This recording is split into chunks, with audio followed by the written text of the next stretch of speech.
We are back with another Dark MAGA podcast where we'll be looking at a bunch of content from Donald Trump's speech here in Michigan, taking the stage for his 100-day rally speech. We also will be looking at Stephen Miller taking questions at the White House. Furthermore, we have Caroline Leavitt doing a bunch of work the last few days, from not only hosting Tom Homan yesterday to hosting Mr. Bessett today, but also doing an extra White House press briefing with new media. So we have a lot to cover with all you fine patriots, but enough of me talking. Let's get into some Dark MAGA with Donald Trump currently taking the stage. This is live right now, talking about his first 100 days. Let's do it. Air National Guard base on this 100th day in office. He was joined by Michigan Governor Gretchen Whitmer, a Democrat, also by Secretary of Defense Pete Hegseth. We already saw Hegseth here at this event.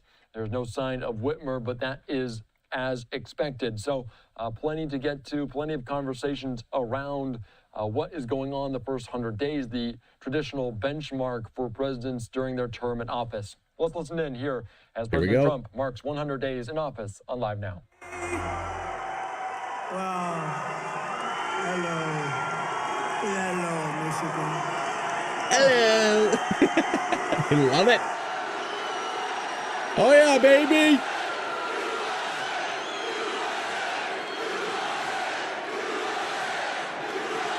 Gives you goosebumps, doesn't it? Woo! Thank you very much. Hello, Michigan. Hello, we love you, Michigan. We love you.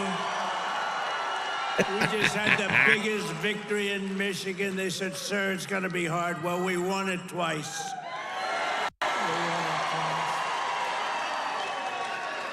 We actually won it 3 times. You want to really know that? Get him riled up, Trump. In this beautiful state. I love this state. Got a lot of auto jobs coming. Watch what's happening. The companies are coming in by the tens. You got to see what's happening. They all want to come back to Michigan and build cars again. You know why? Because of our tax and tariff policy. They're coming from all over the world. They're coming up and they're opening up plants and they're talking to us all day and all night. They want to get here and they're coming in at levels you've never seen before. And I want to thank the auto workers for your support. That was great. There you go. There you go. But show them the love, Trump. Back in this beautiful state with thousands of proud, hardworking American patriots. And we're here tonight in the heartland of our nation to celebrate the most successful first 100 days of any administration in the history of our country. And that's according to many, many people. I love it.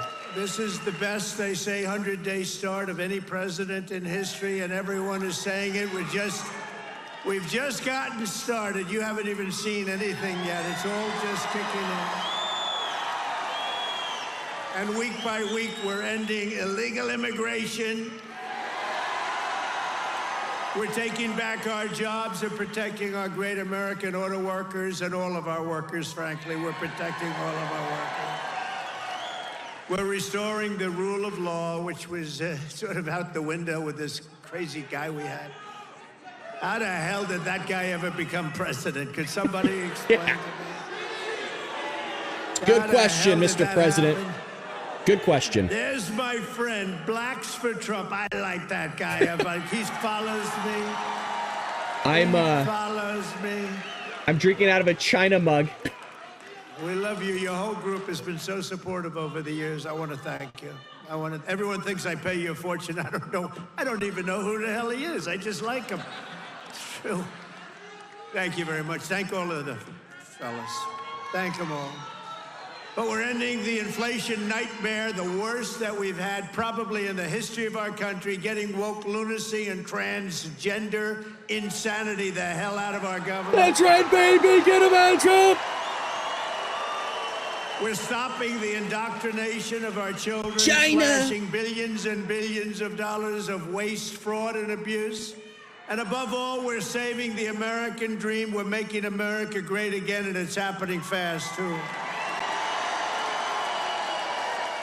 Is the volume What the low? world I have has it turned up. witnessed in the past 14 weeks is a revolution of common sense. That's all it is, really. We're conservative. You're conservative, you're liberal, whatever the hell. You know what it's all about? It's about common sense when you think about it. We're for common sense. We like strong borders. We like good education. We like low interest rates. We like being able to buy a beautiful car. And now deduct the interest on the loan. That's never happened before. We want a strong military. Yes, the we want China low mug was taxes. on purpose. You know, the Democrats, they campaign on, we will raise your taxes. It's the first time. You know, I haven't been doing this that long, actually, compared to a lot of people. They've been doing it for a long time. They say, you became president. I can't get out of Congress, or some of them can't even get into Congress. But, you know, I haven't been doing it that long, but all my life I've been watching, and I've never heard people campaigning that they're going to raise taxes. It's always been, we will reduce your taxes, Democrat, Republican. Now they go, we're going to raise your taxes. If our bill doesn't pass, the Republicans, we have 100% just about Republican support, but it would be nice if we had just a couple of Democrats just to make sure, because, you know, every once in a while you have a grandstander Republican. We have some grandstanders, but every once in a while, not many, but remember who those grandstanders were and vote them the hell out of office, okay? Will you do There you that? go. Yes, sir. Yes, sir. Of course we can, Mr. Trump. Vote them out of office. Hell yeah, get him out. You know, they do it they're morally bound. You know what the answer is? If you don't get it, you're going to have the highest tax increase in history instead of the greatest tax cut in history. If the Democrats prevail on this bill, you get a 58% tax increase. Would you like that? These are the Democrats. But I've never seen all the years they campaign, we will raise your taxes. I say, this country has gone crazy. Yes, sir. And today they did it again. Some guy that I'd never heard of. John James, is he a congressman, this guy? He said, ladies and gentlemen, I am going to start the impeachment of Donald Trump. What the hell did I do? Here we go again. They want to impeach me. This lunatic, he was up. Actually, I had the television way down, and I said to our great First Lady, listen, did I just hear I was being impeached again? We're getting good at this, though. No, they've gone totally crazy. These people, and you know what? They've totally lost their confidence, too. They can't even tell a lunatic like this dumb guy that said it. And then you have the other one that's always with the cane. He's always impeaching. And he raises his cane. He always impeaches. But they have no control over those people. They have no control. And the reason is they've lost their confidence. They have no confidence anymore as a party. They have no candidates. And you know, when they say that Bernie's probably the best they have. By the way, he's about 7 years older than me, more. 8 years older. One thing I got to give him credit, he's a lunatic, but he's still pretty sharp. And he's going around with AOC +3. You know, the +3 follow him. They hang on for little bits. They hang on for nuggets. And they get crowds. They say, oh, our crowds are so much bigger than their crowds. Their crowds are small. If I ever had a crowd like their biggest crowd, they'd say it's over for Trump. He's lost the magic. But this is great, and all the people outside, we love you. We put screens up.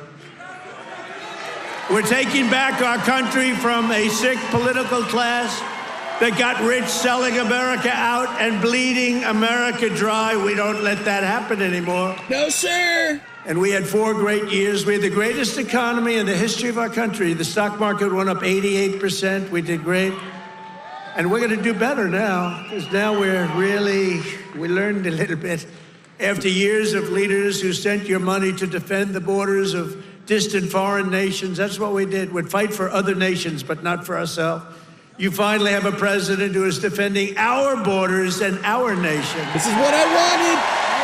Yes, sir. It's exactly what I voted for, and I'm getting exactly what I wanted. After decades of politicians who destroyed Detroit to build up Beijing, you finally have a champion for workers in the White House, and instead of putting China first, I'm putting Michigan first, and I'm putting America first. That's what I'm talking about, baby. Get riled up. Get riled up, Patriots! After a lifetime of unelected bureaucrats stealing your paychecks, attacking your values, and trampling your freedoms, we are stopping their gravy train, ending their power trip, and telling thousands of corrupt, incompetent, and unnecessary deep state bureaucrats, you're fired. Get the hell out of here. You're fired. Get out of here. It just started. In 100 days, we have delivered the most profound change in Washington in nearly 100 years. I read an editorial today that this is the most consequential presidency in history. How about that? And it wasn't even by a group that would normally be supporting us. Thank you, Jason, for the 20, baby. I think they tend to be on the liberal side. But they said it's the most important election. The November 5th, it changed it all. You have to see, well, you hear some of these numbers, but that is the most consequential election that we've ever had in our country.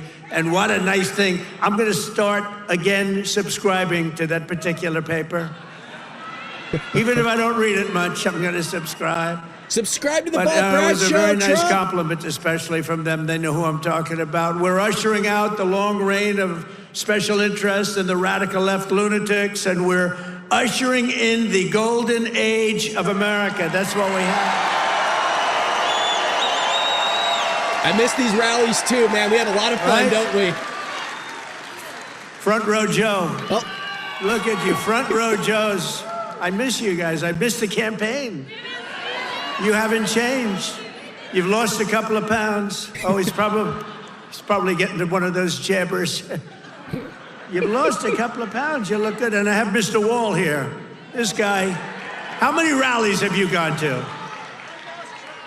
Like hundreds, and we love him here. The Wall. One day I'm going to get that suit and I'm going to wear it on stage.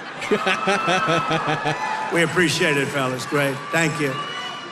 You know, we have a group of ladies, I don't know if they're here, but we have a group of women from North Carolina, a large group, like 50 of the most beautiful women, and they've been to 129 rallies. They're happily married, I think, too. They just keep going to rallies all the time. But they're great. North Carolina, where we won by big numbers. Nowhere has this transformation been more dramatic than our southern border. You have seen a change on your southern border that Sleepy Joe said couldn't happen. Sleepy Joe, Sleepy Joe, the worst president in history, said it couldn't happen. The last administration engineered a massive border invasion, allowing gangs, cartels, and terrorists to infiltrate our communities and rape and murder our citizens, and that is being nice about it. That's actually being nice about it. They are the worst. But standing before you today, I can proudly report that this heinous betrayal is over and that we have achieved the most secure border in American history by far. That's American right. history. That's right, baby. That's right. For 2 months in a row, we have now set all-time records, and this is by the media, the fake news media, which most of it is fake. We've set all-time records for the lowest number of illegal border crossings ever recorded. Think of that, ever recorded.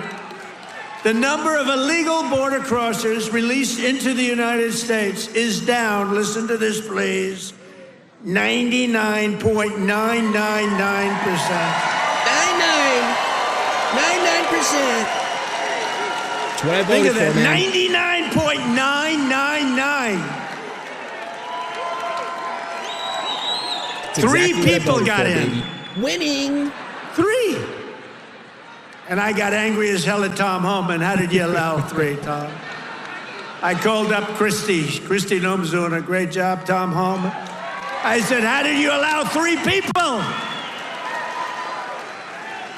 No, they allowed a few in for medical reasons. They had a couple of, were very sick. The ones that got in were really very sick, and we had to take care of them, but it was a few people. But 3 people got in versus hundreds of thousands in the last administration. Hundreds of thousands a month were pouring in.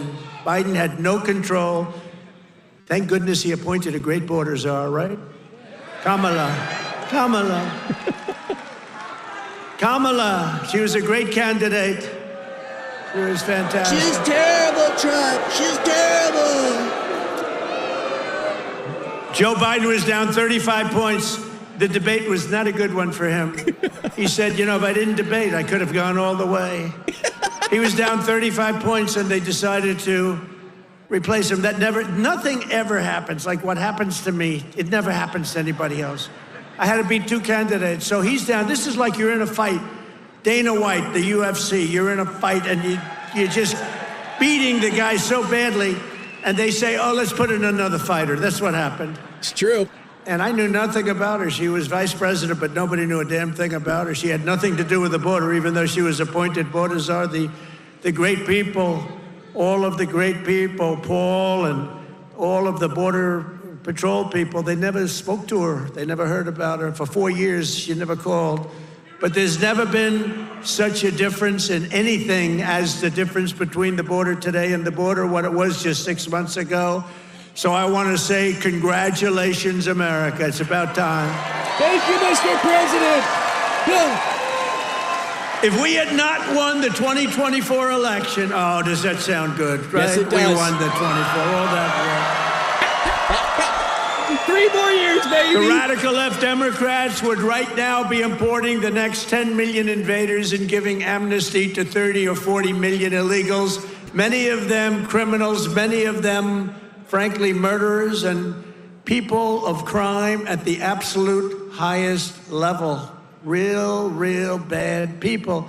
It would only be a matter of years or months until America itself became a failed third world nation. That was happening to us. We were going to be a third world nation. I'll tell you what. Still might, if man. These guys won, if this still. group of radical lunatics, and by the way, you know, Biden, we find out that whoever operated the auto pen was the real president, and Biden knew nothing about it.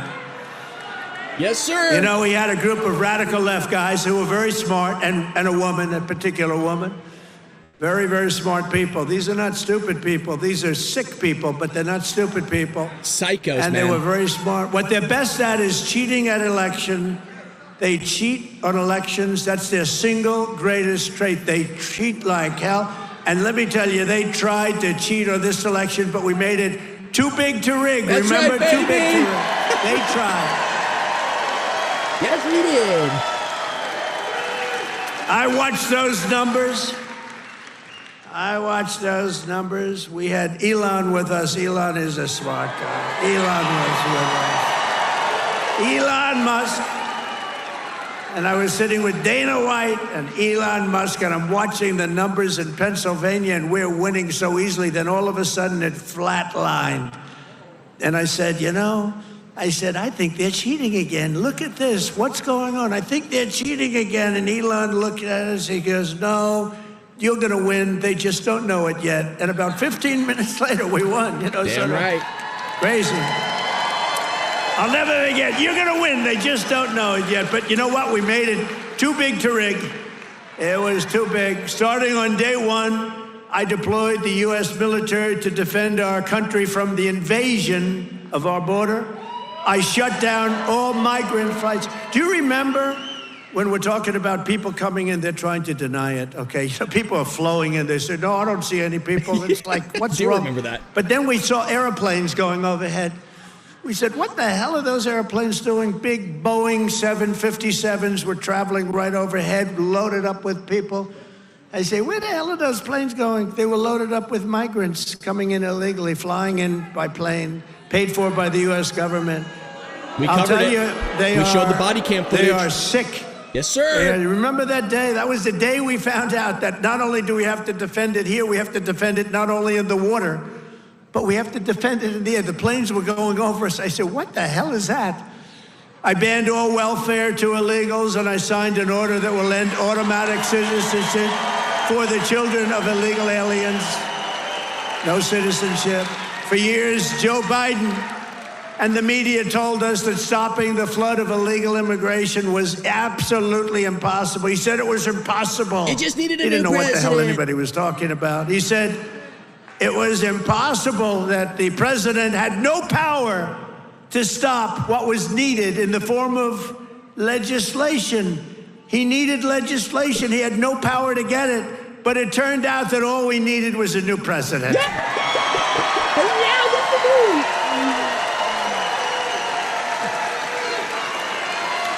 Yes, sir. Within days of taking office, I signed the Laken Riley Act. Laken Riley, beautiful Laken Riley, who was killed by an illegal immigrant, viciously, violently killed.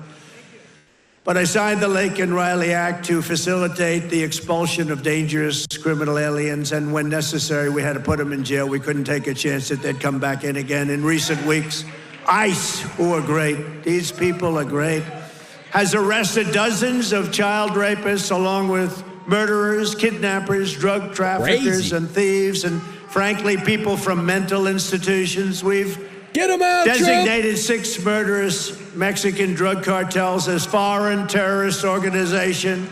We have also designated 2 bloodthirsty transnational gangs, MS-13 and Trendiaragua, TDA. They've been designated the highest level of terrorists, and that lets us do a lot of things that you wouldn't be able to do. We got to get them out of here before they kill more people. They've killed plenty. My administration has increased arrests of known and suspected terrorists by 655%. Is that okay? Sure. We tried to get it higher. We tried to get it higher, but the courts are giving us a hard time. Can you believe? You know, I won on the basis of, I think the number one thing was on illegal immigration, the border, the people pouring across our border that are from all over the world. They're unbelievably bad. In many cases, unbelievably bad people. I think that was the number one thing. And now the courts are trying to say that, you know, that doesn't matter. I don't think it's going to be allowed to stand. I hope not. Democrats have vowed mass invasion and mass migration. We are delivering mass deportation, and it's happening very fast. That's what I'm talking about, baby! Boom! And the worst of the worst are being sent to a no-nonsense prison in El Salvador. Why don't you watch this? Watch this. Baby. Take a look. Show me, Trump. Come on, baby.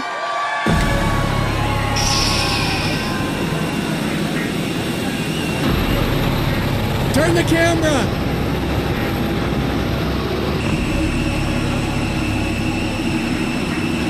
Oh, come on. Come on, baby. Turn the camera. There we go.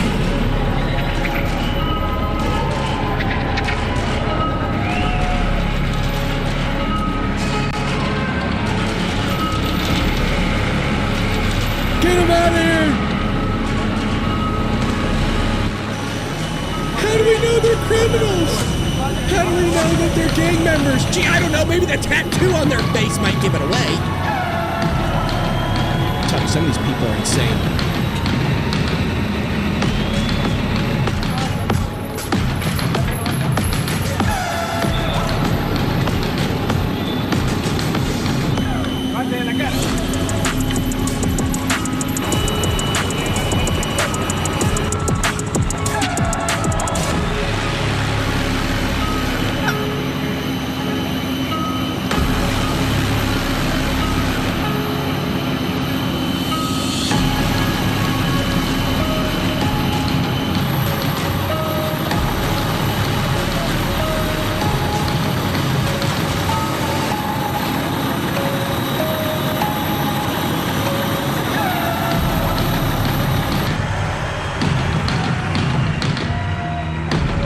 This is what I voted for.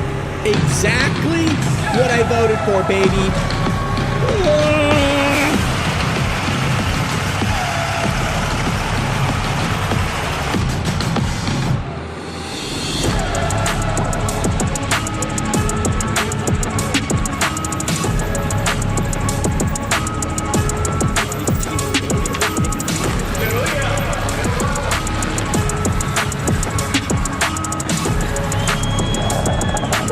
Jesus, what's happening in his head?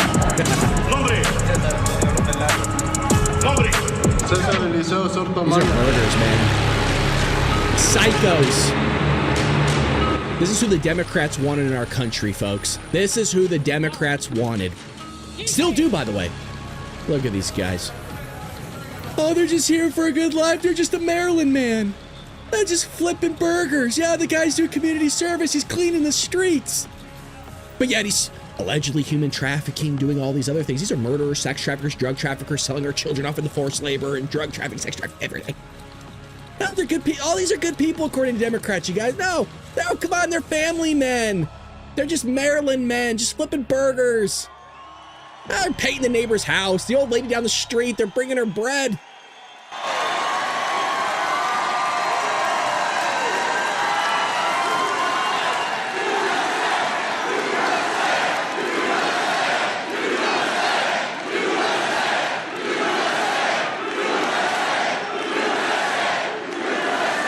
So under President Trump, America is a dumping ground for criminals no longer. They're not even trying to come in. That's right, sir. Because they know but while we're home. fighting to protect Daddy's Americans, the radical left Democrats, who are so bad for this country, are fighting to protect TDA, you just saw that, and MS-13 criminals, and you don't even know which is worse, but they are the top of the line. For years, Democrat politicians did not raise one word of protest as American women and girls were raped and slaughtered by these monsters. They were raped and slaughtered by numbers that you don't even want to hear about. But the second we try to deport them, the radical Democrat Party is racing to the defense of some of the most violent savages on the face of the earth. Who the hell would vote for these people?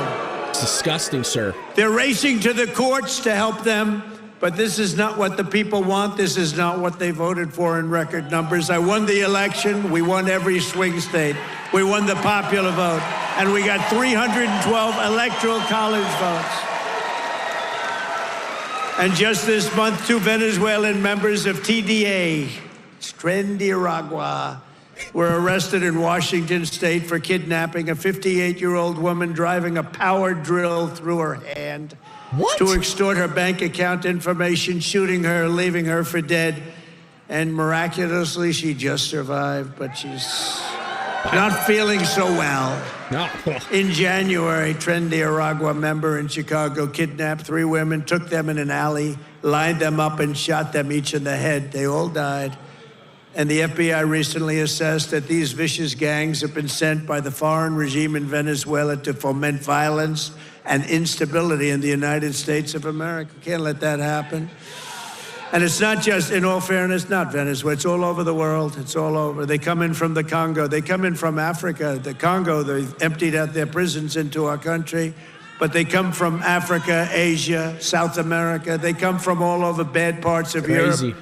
That's why we've invoked the Alien Enemies Act to expel every foreign terrorist from our soil as quickly as possible. That's right, baby. Keep it going, Trump. Never forget the same people that we now claim we're just not taking this crap anymore. We can't. Thank you, sir. Finally, somebody gets it. They're claiming that we're not allowed to deport illegals, and they're the ones who orchestrated an 8-year campaign to jail their political opponents. Do you know what I mean? They want to jail. They want to jail. That's all they can do, jail their political opponents. What they did to people is a disgrace. And now they come after us. Why are you not nice to them? Why are you not nice to them? They tried to jail your president. They tried to jail. Except for the really courageousness of a few very good judges, you know, we could have been calling you from the other side of the bar saying, hey, fellas, how about a little protest? How about a little protest? But they cheered the assassination of CEOs, looted our cities, and destroyed our property. No, they tried to jail our politicians, and they tried to jail a lot of people, many of whom didn't even know what the hell they were being looked at for. These people are criminals. If they had their way, we would be living in a third world hellhole. That's what they want. That's exactly what Removing the invaders is not just a campaign pledge. It's my solemn duty as Commander-in-Chief. I have an obligation to do it. Save our country.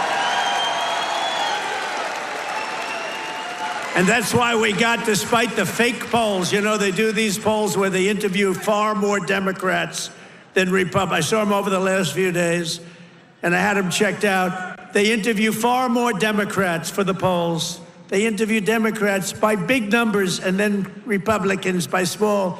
They say, Trump only has a 44% approval rating. Well, it's actually not bad. But when you figure that if it were a legit poll, it would be in the 60s or 70s. These people are a bunch of crooked people. Tell them, Trump. No, they interview more Democrats than Republicans. In other words, they take the poll and they interview Democrats. They poll Democrats. And then they say, they try and depress it as much, just like they write bad stories. 97% of the stories written about me, think of it, were negative. And yet we won in a landslide because they have no credibility. Damn right, sir. It's our president, Patriots. Doesn't it feel good? And also, we cannot allow a handful of communist, radical left judges to obstruct the enforcement of our laws and assume the duties that belong solely to the President of the United States. Judges are trying to take away the power given to the President to keep our country safe, and it's not a good thing. But I hope, for the sake of our country, that the Supreme Court is going to save this, because we have to do something. These people are just looking to destroy our country. Yes, sir. Nothing will stop me in the mission to keep America safe again. It's very simple. Keep America safe again. Love that. If you guys are watching on X, can you retweet this live? It'd help us greatly. Thank you so much. Appreciate your support. To defeat Biden's inflation disaster and bring jobs and wealth back to America, and bring them back to Michigan, okay? We want to bring them.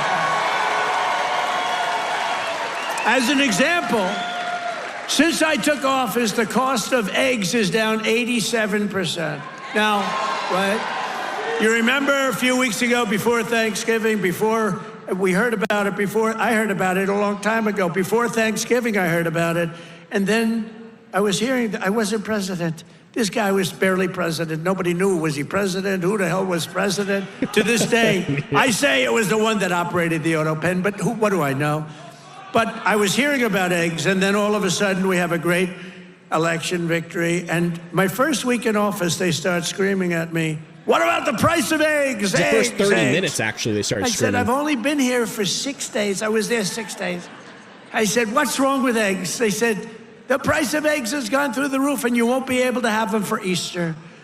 So I put a very capable Brooke Rollins, who's our wonderful Commissioner of Agriculture that you know in Michigan. I said, "Brooke, I've only been here 6 days before I heard, maybe even less, maybe 5, maybe 4. But it was my first week." And I said, "Brooke, you got to save me here. I'm getting killed about eggs. What the hell's going on with eggs?" She said, "Well, you can't get them. The price is through the roof, and it looks like we're going to have a real problem for Easter. You're not going to have eggs." I said, "Brooke, that doesn't sound politically viable to me. That doesn't sound good.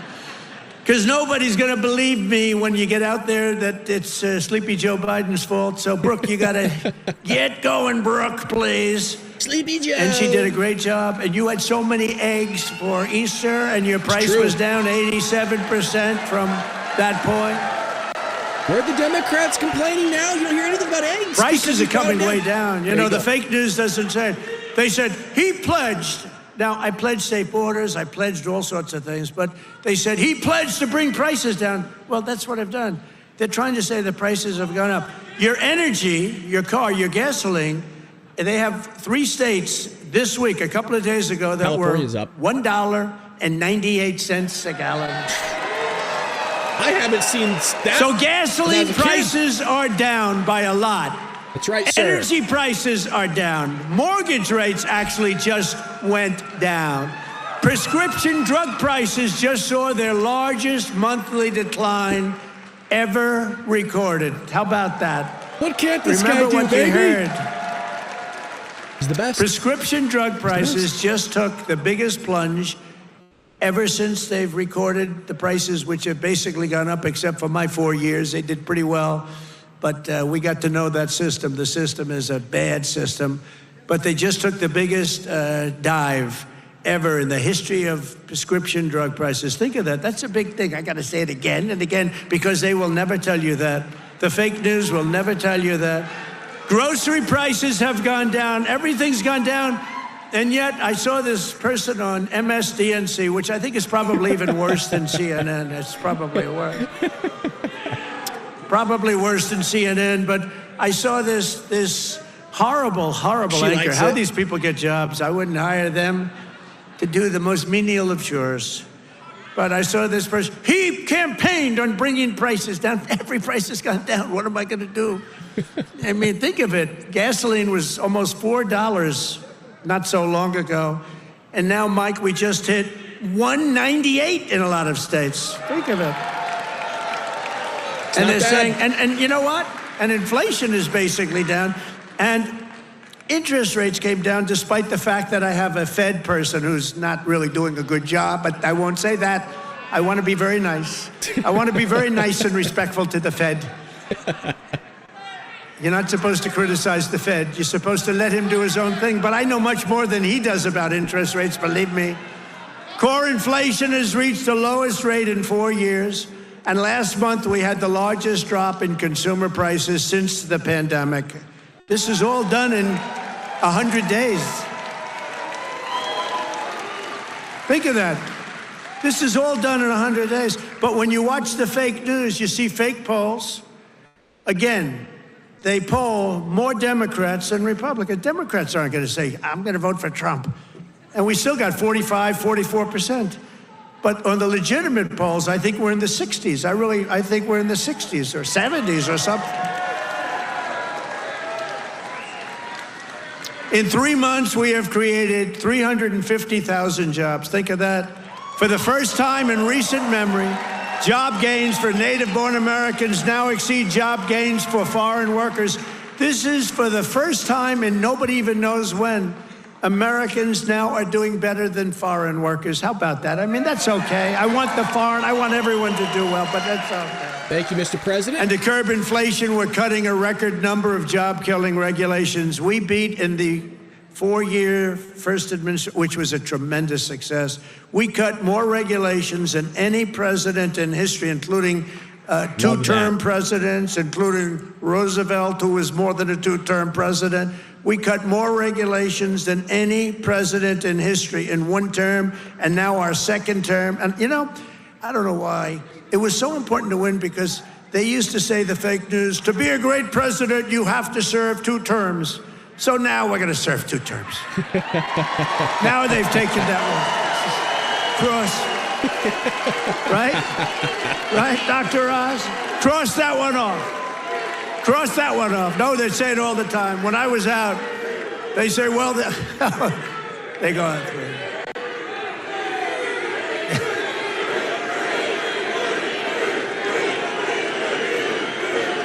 Thank you. Thank you. Sure. They're asking for him to run again. But we've ended the radical left. Well, we actually already served 3, but if you count. But remember, I like the victories. I like the 3 victories, which we absolutely had. I just don't like the results of the middle term, the results. I don't want those results, John. I don't want those results. What results? What a disgrace. If we would have had this group for another year, we wouldn't have a country left. I really mean it. I don't think we would have had a country left. And now we're respected all over the world. They're coming from all over the world to see you, President. That's right. They're coming from India. They're coming from France. They're coming from Spain. Yeah, they're coming from China, too. Yeah, they're coming from China. They're coming from all over the world to see you, President. They want to make a deal. They want to make a deal. And, you know, we'll make deals, but we don't have to. We are the ones that have the product. We are the ones at the United States. They want a piece of our product. We can just set the price, but I want to be respectful and I want to be nice.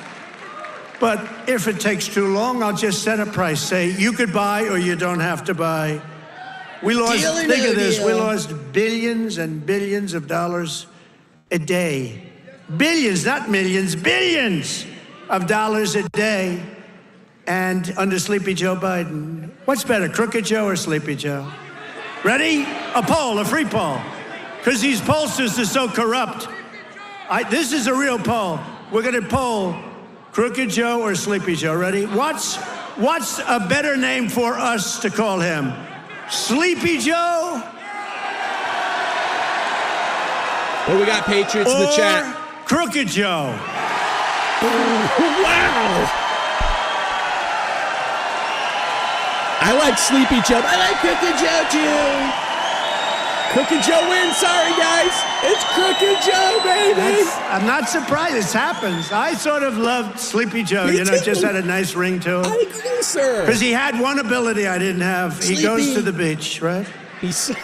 And he could fall asleep on a cottage, drooling out of the side of his mouth, and he'd be sleeping within minutes, carrying the aluminum chair, you know, the kind that's meant for old people and children to carry. It weighs like about 4 ounces. And he couldn't get his feet out of the sand. God, and he'd great. sleep, he'd fall in this thing, and he'd have, you know, he's president, so you'd have cameras. He'd be in a bathing suit. Somebody convinced him that he looks great in a bathing suit. He's 82 years old. Cary Grant didn't look great in a bathing suit when he was 82. You don't look great. You know, at some point you have other assets, okay? But that's not right. But he'd go and he'd walk in the sand and he'd fall into that thing, and within seconds he was sleeping. I'd be tossing and turning and scheming and thinking and saying, how am I going to beat China? How am I going to stop the war with Russia and Ukraine? This guy could fall asleep with cameras blazing, right? Not too many cameras were blazing, but enough were blazing that you saw it. I thought it was a great ability that he had, actually. We've ended the radical left war on American energy. We've stopped their crusade on coal. Did you see what I did the other day? Clean, beautiful coal. I said, you're not allowed to use the word coal unless you say clean, beautiful coal. So you have guys getting up. Department of Energy. We have great people at Department of Energy. They talk about clean, beautiful coal. You know, China uses coal. They're opening up a coal plant every week, a massive coal plant, but we're not allowed to use it. But now we are, because last week I gave it absolute, total approval. And you know what I don't give approval to? Those stupid windmills that go round and round and round. Bird killers. And we've ended the Green New scam. We've reopened Anwar, the greatest drilling site anywhere in the world, in Alaska, and implemented the new energy policy of the United States. You know what it is? We have a policy. It's called Drill, Baby, Drill. That's our policy. Woo! That's our policy, Michael, right? Yes, sir. Great Michael Whatley, head of the Republican Party. He's done a good job. Him and Laura. Aren't you guys They loving took this, the man? party by storm, right? Not only did we win, Yeah, but but he had a get good this. candidate, but had a couple of good candidates, didn't he? Michael's been incredible, actually. Michael Whatley, North Carolina. He watched in 2020. He did so good for me, and you know, he was in North Carolina. He did so great. What's the problem over there? What's the problem? Is that a radical left lunatic? He's just a child. All right, get him out. Yeah. Oh, I'm sorry. I'm sorry, ma'am. I thought it was a guy. Thank you. And she now has to go home to a mother who's a big Trump fan. Her mother's watching. I'm sorry. I'm sorry. He's trolling the person. I said he, and it's a she. I'm sorry. Oops. To keep my promise to the great state of Michigan, I terminated Joe Biden's insane electric vehicle mandate, where you were mandated to buy an electric vehicle. There we go. Easy work. You were mandated within just a few years to buy an electric vehicle. How about that? And you know what? They're great, but people don't. Not everybody wants them. You got to be able to buy a hybrid, a gasoline-powered car. You can buy lots of different cars, but you can't be mandated to do anything. And I've already proudly imposed a 25% tariff on all foreign automobiles. Any foreign car, like they do to us. This is going to create more jobs in this state and this country. And to help these automakers bring their factories home as rapidly as possible, I've just signed an executive order to give partial tariff rebates to any company that assembles its cars right here in the U.S. In other words, if they can't make it in time because they have to do it here, otherwise they have it, I'm giving them a little bit of a break, right? They took in parts from all over the world. I don't want that. I want them to make their parts here. But I gave them a little bit of time. It's 15% and then 10% of the parts, so it's not so bad. Somebody would say, oh, well, that's a change in parts. It's not. It's called a little flexibility. The guys were crying. They love it. Everything's good. But just in case we can't get everything in time, we gave them a little bit. So it's 15% of the parts, and then it's 10% of the parts. We give them a little time before we slaughter them if they don't do this. Right. They're going to make so much money. They're going to have so many jobs. It's raining on me money. No, but jobs are way up. Jobs are way up. We're pleased to be joined tonight by Brian Panebecker. Do you know who that is? No. Of the auto workers for Trump. And Brian is a union guy, loves the unions, loves everything, but he knew that Trump was right. Brian, come up here, Brian. I got to see Brian. Where's Brian? Look at the arms in this guy. Look at the arms. Oh, yeah, I know that guy. Okay. The handlebar mustache. Look at the hat. Thank you, Mr. President. It's a great honor to be here on your 100th day in office of your second term. And I just want to remind you of something I told you at one of your last rallies before the election. I've got it on video. I've watched it dozens of times at home. After I was able to speak, I turned to you and I said, Mr. President, Macomb County is going to win Michigan for you. Boom, baby. And that's exactly what happened.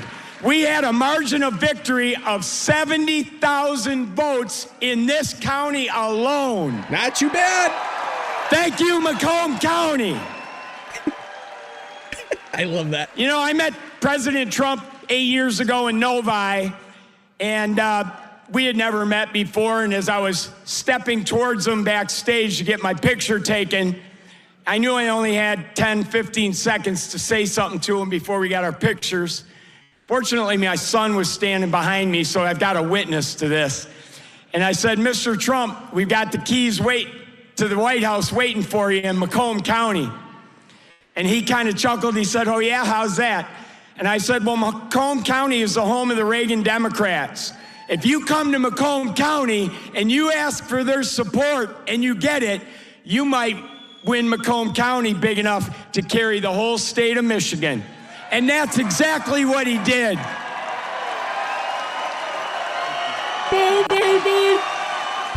So I want to say thank you to the auto workers, everybody who works in the automotive field, the suppliers, every one of you, the truck drivers.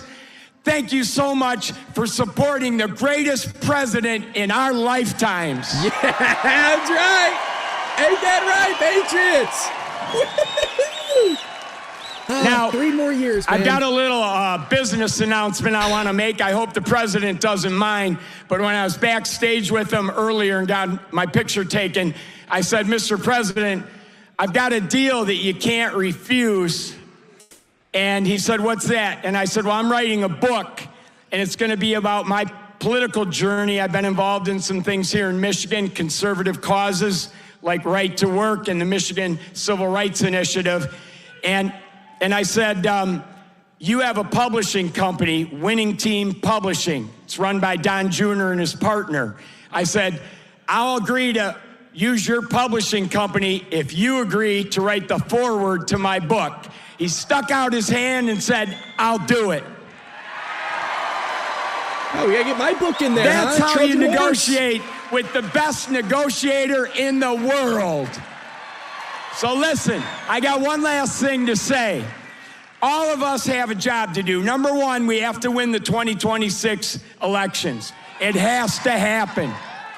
Sri Thanadar, that lunatic Democrat from Detroit, is already threatening to impeach President Trump if they get the majority back. But luckily, right now, we've got good people in Congress like Congressman John James over here who are stopping that from happening. That's right. But listen up. So we got to get out, and we don't have any time to waste. We got to start talking to our friends, our neighbors, our family, our coworkers. The campaign for 2026 starts tomorrow. We've got to win that election. So the work is not over. The work has just begun. November 5th was not the end. It was the beginning of the golden age. And let's all tell President Trump how much we support what he's done the first 100 days in office. Thank you. Oh, yeah, I forgot. There's one other thing I wanted to say in front of all these thousands of people to President Trump. President Trump, I love you.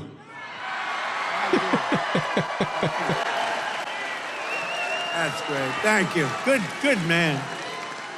He's a great guy. You know, he was with me from day one, 2015. Before 2016, he was there from day one. He got it. He said, we're losing our car industry. That's what he really cared about. He just said, I've had so many friends who were laid off. It's horrible. They lay us off like it's nothing. And the business went to China, it went to Japan, went to all countries all over the world. They're laying us off, sir. And then he said, we can solve that. I told him, we can solve that so fast. He's one of the early people that got it.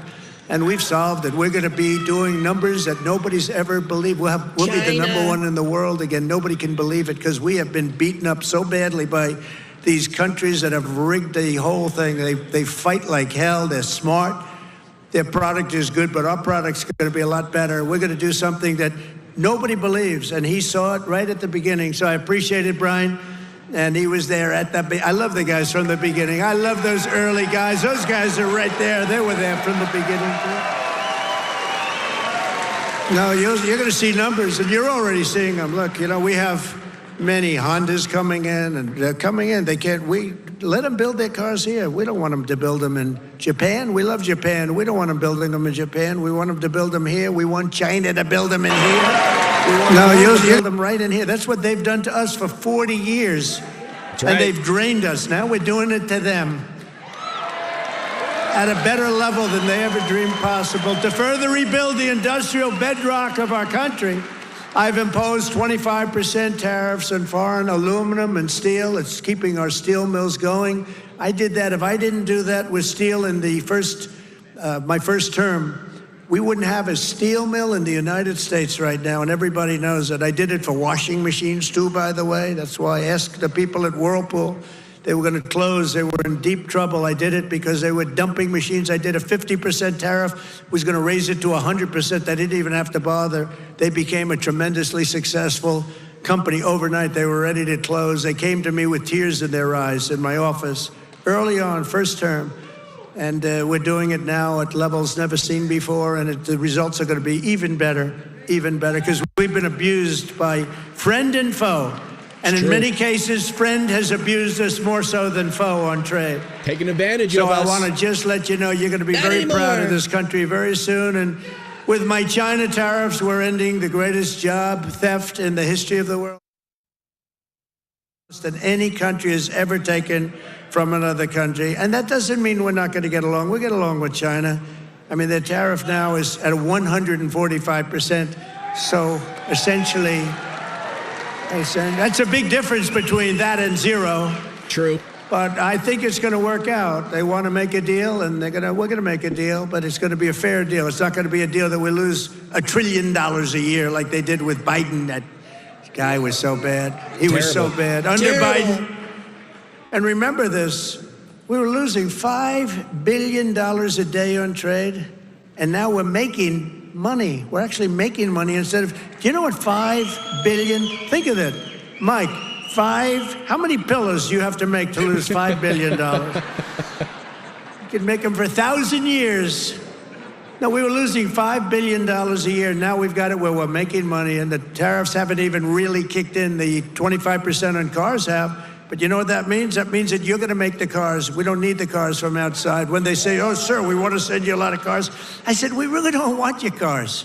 We really don't want. We want to make our own cars. That includes Canada. That includes Mexico, who have taken a tremendous amount of our business. Canada's taken off a tremendous, like 10, 12%. Mexico is 32%. They took 32% of our car production. We don't want them to have that. We want that. Why are we giving it to them? Why are we subsidizing Canada $200 billion a year? Why are we subsidizing Mexico for $300 billion a year? There's no reason for it. I'm proud to be the president for the workers and not the outsourcers, the president who stands up for Main Street, not Wall Street. You know, I like Wall Street. I like Wall Street. I have a gorgeous, beautiful building on Wall Street, 40 Wall Street. Anybody? You want a little space? I'll get you some space real quickly. Now I've got one of the most beautiful buildings in the world on Wall Street, but I still like Main Street because you're Main Street. I want Main Street over Wall Street. And we want to protect the middle class, not the political class. That's all. Right. That's right, Mr. President. We want to protect our people. You know, this is the greatest, when you think about this, look, here we are, it's not even like election, it's after the election. And you have crowds like this, and to have them, we're going to do the commencement at University of Alabama.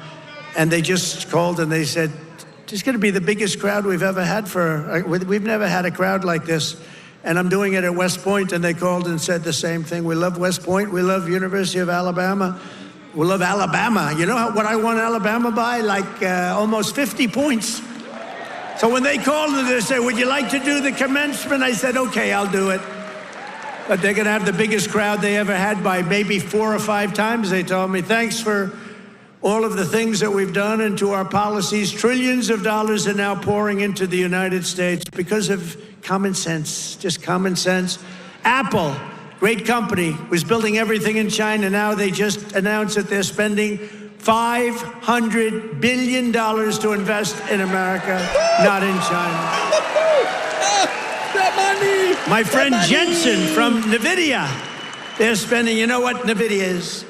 They're spending $500 billion. TSMC, the biggest chip maker in the world by far from Taiwan, they're spending $200 billion in the United States. Amazon, $21 billion. Johnson & Johnson, $55 billion. DeMac, $20 billion. Merck, Stellantis, General Motors are putting in billions and billions of dollars, and many other companies. And as a result of our policies, for the first time in modern history, more Americans believe that our country is headed in the right direction than the wrong direction. They have a poll, a crazy poll, probably a fake poll too, so I don't know, I don't care.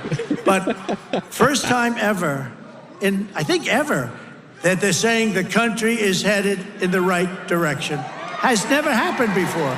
I don't know why. But we've accomplished more in 3 months than most administrations accomplished in 4 years or even 8 years, and we're just getting started. Believe me, we're just getting started. We're pleased to be joined by some great people. A person that number one, I have so much confidence in him. The fake news is after him, really after him, but he's a tough cookie. They don't know how tough he is, Secretary of Defense Pete Hegseth. Pete!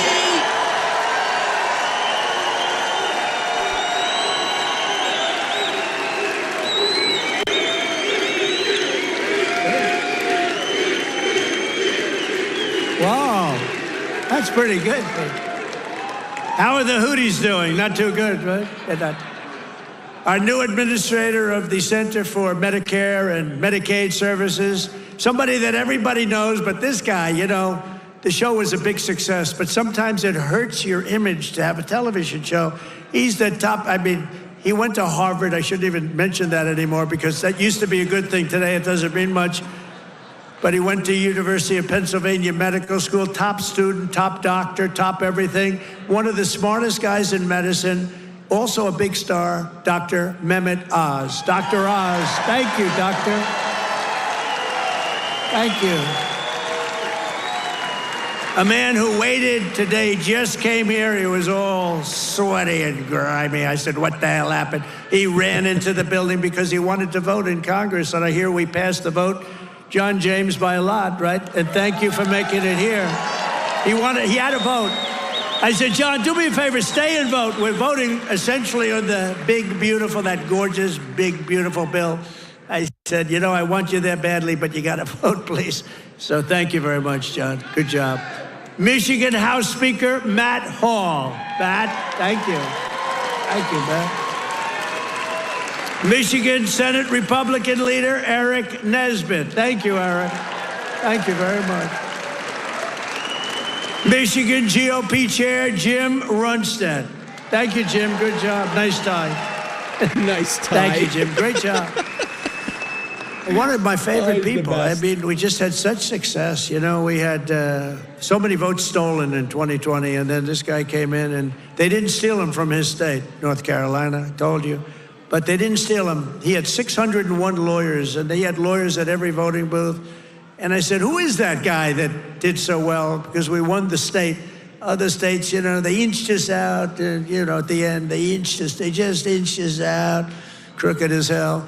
But this guy didn't let that happen. His name is Michael Whatley, North Carolina, and now he's the head of the Republican Party, RNC. There you go. And he's great. And I must tell you, he worked with a great woman, my daughter-in-law, Laura, who was unbelievable, who's got a very successful television show. That was a tremendous combination. That was a very important combination. Also the great, and you see him on television, he's unbelievable. Hey, Stephen, come up here fast. The great Stephen Miller. Do we like Stephen? Stephen! Come here, Stephen. I love this Stephen. guy. I love this guy. We love Stephen here on the Bald Brad channel, don't we, Patriots? There is nobody smarter or tougher than Stephen Miller. Stephen, say it. Yeah! Who's enjoying 100 golden days of America? President Trump has achieved the most secure border in American history. He's fighting violent crime. He's fighting the drug cartels. He's cutting your taxes. He's cutting wasteful spending. He's draining the swamp. He's standing up to the radical left. He's standing up to the communists, and he's making America stronger than it's ever been. President Trump will never stop fighting for you, your children, and your family, and President Trump will make sure that in this country, not illegal aliens, not criminals, not gangbangers, but American citizens come first, last, and always. Thank you. And thank you, President Trump, for being the greatest president in American history. He's the best! Stephen's the best, baby! He's Gotta great. love that This guy. guy, he is something special. Oh, he is. And he's been with us right from day one. firecracker Right from day man. one. Stephen's been there, right? He's been great. A man who put on about 928 rallies for me. We didn't have a glitch. Justin Caparel. Justin, thank you, wherever you are. He's probably backstage working. We did over 900 of these. Thank you, Justin. And Margot Martin. Does anyone know Margot? Beautiful Margot. I call her the world's greatest photographer. Where is Margot? Margot's great. Where are you, Margot? And she's very shy, actually. She's both beautiful and shy. Thank you. Where? Margot, come up here, Margot. Come on. You got it. This is the most beautiful. Now, look, I'm not allowed to say this. It's the end of my political career, but I'm going to say it anyway. She's the most beautiful photographer in the world. I don't know if she's the best, but she's the most beautiful. Oh, she ain't bad looking, huh? Easy, settle down, boys. Settle down. Trump 2028, anybody?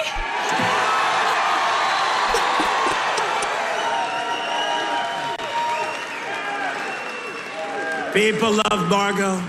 And how about Caroline? How's Caroline doing?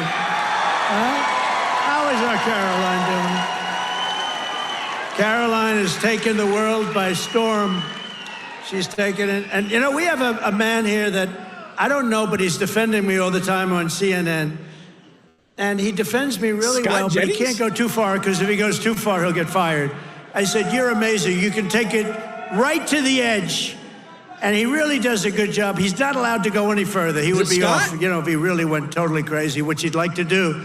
But I think he's terrific. Scott Jennings. Oh, baby! Where's Scott? Get him on the stage, Trump! Where are you, Scott? Is he there? Come here, Scott. This guy, really, I've watched him for years. I don't know him, but he likes Trump. Come here, Scott. Hi, Scott! We love Oh, you! CNN, this is the end of Scott. Who cares? Don't worry, we'll take care of you, Scott. Scott Jennings, really great. Thank you. Michigan, we were flying in here today And I said, look at these farms. I got to get a farm in Michigan because when you own as many libs as I do, you got to put a place to put them all. Thank you all very much. Thank you, Scott. And I also want to thank the rest of the Michigan Republican delegation for all the work they do in Congress and who are back in Washington working on the big, beautiful bill. We're going to name it, I think, the big, beautiful bill. In 100 days, I've taken more than 1,000 executive actions, and I could recite our accomplishments all night long. And by the way, did you just see what I did? Straws. I wiped out the paper straw. Thank you, sir. Your sink. You ever try buying a new sink and no water comes out? Your shower heads, your toilets, the whole thing, it's a disaster.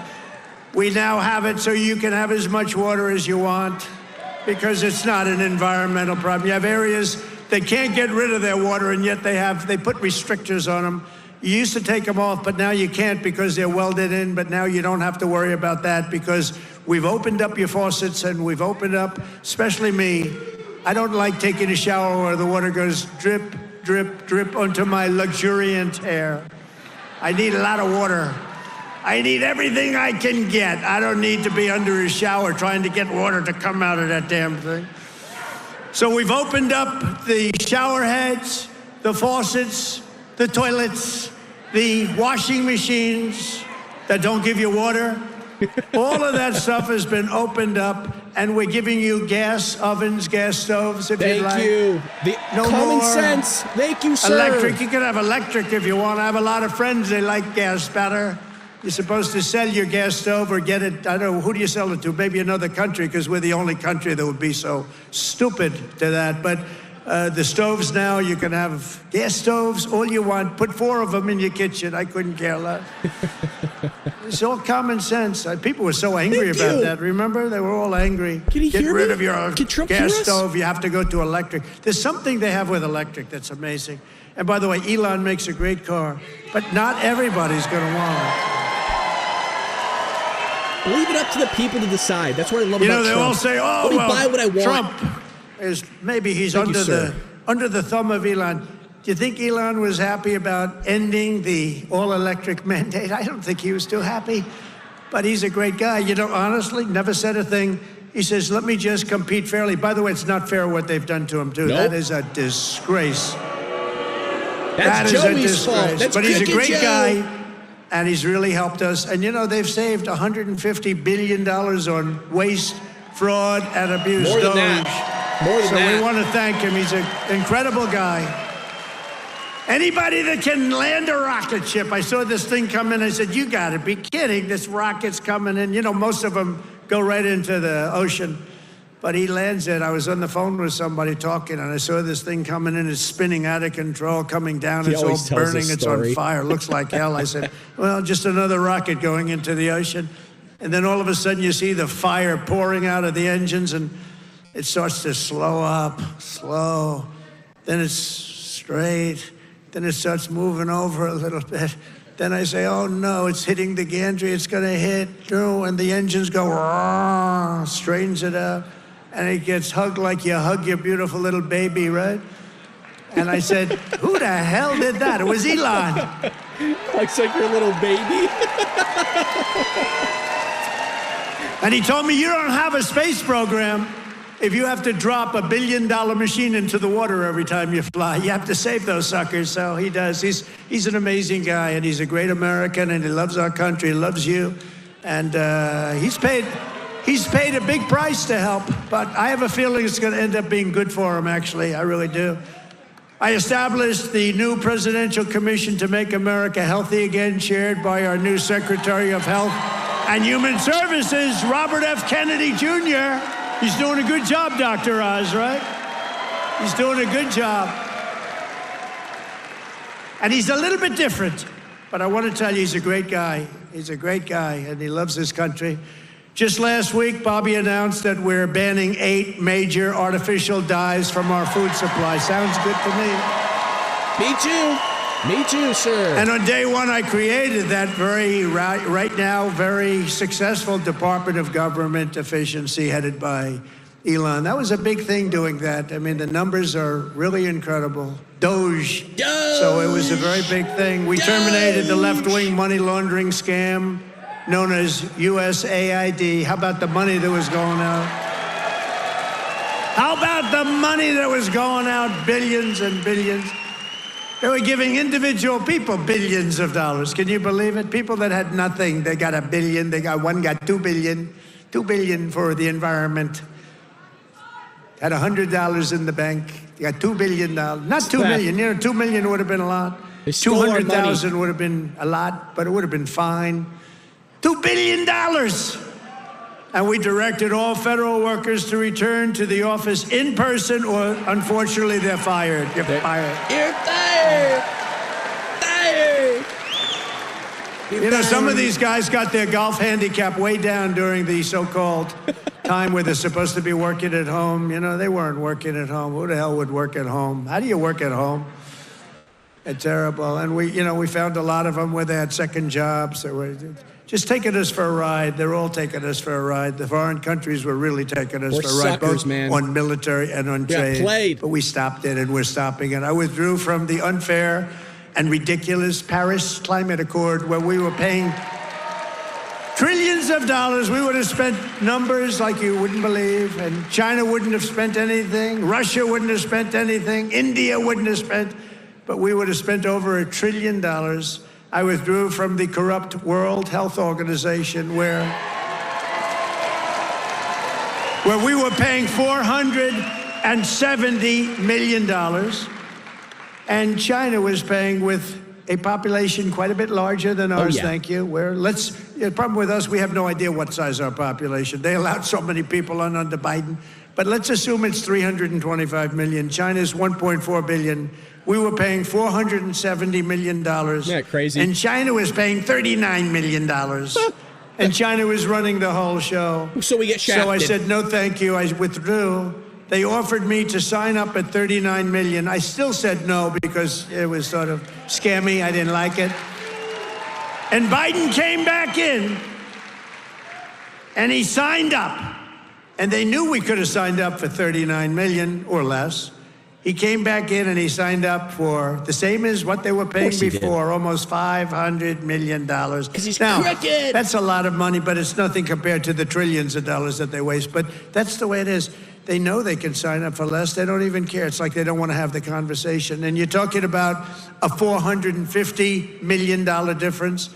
But they came up right in the first week. He said, no, we're going right back in. Okay, I can understand that. But you go in for $39 million. They could make a deal for $39 million. They signed up for $472 million. Crazy. And I withdrew from the anti-American UN Human Rights Council, which is totally disgusting. Whole UN is bogus. Get rid of it.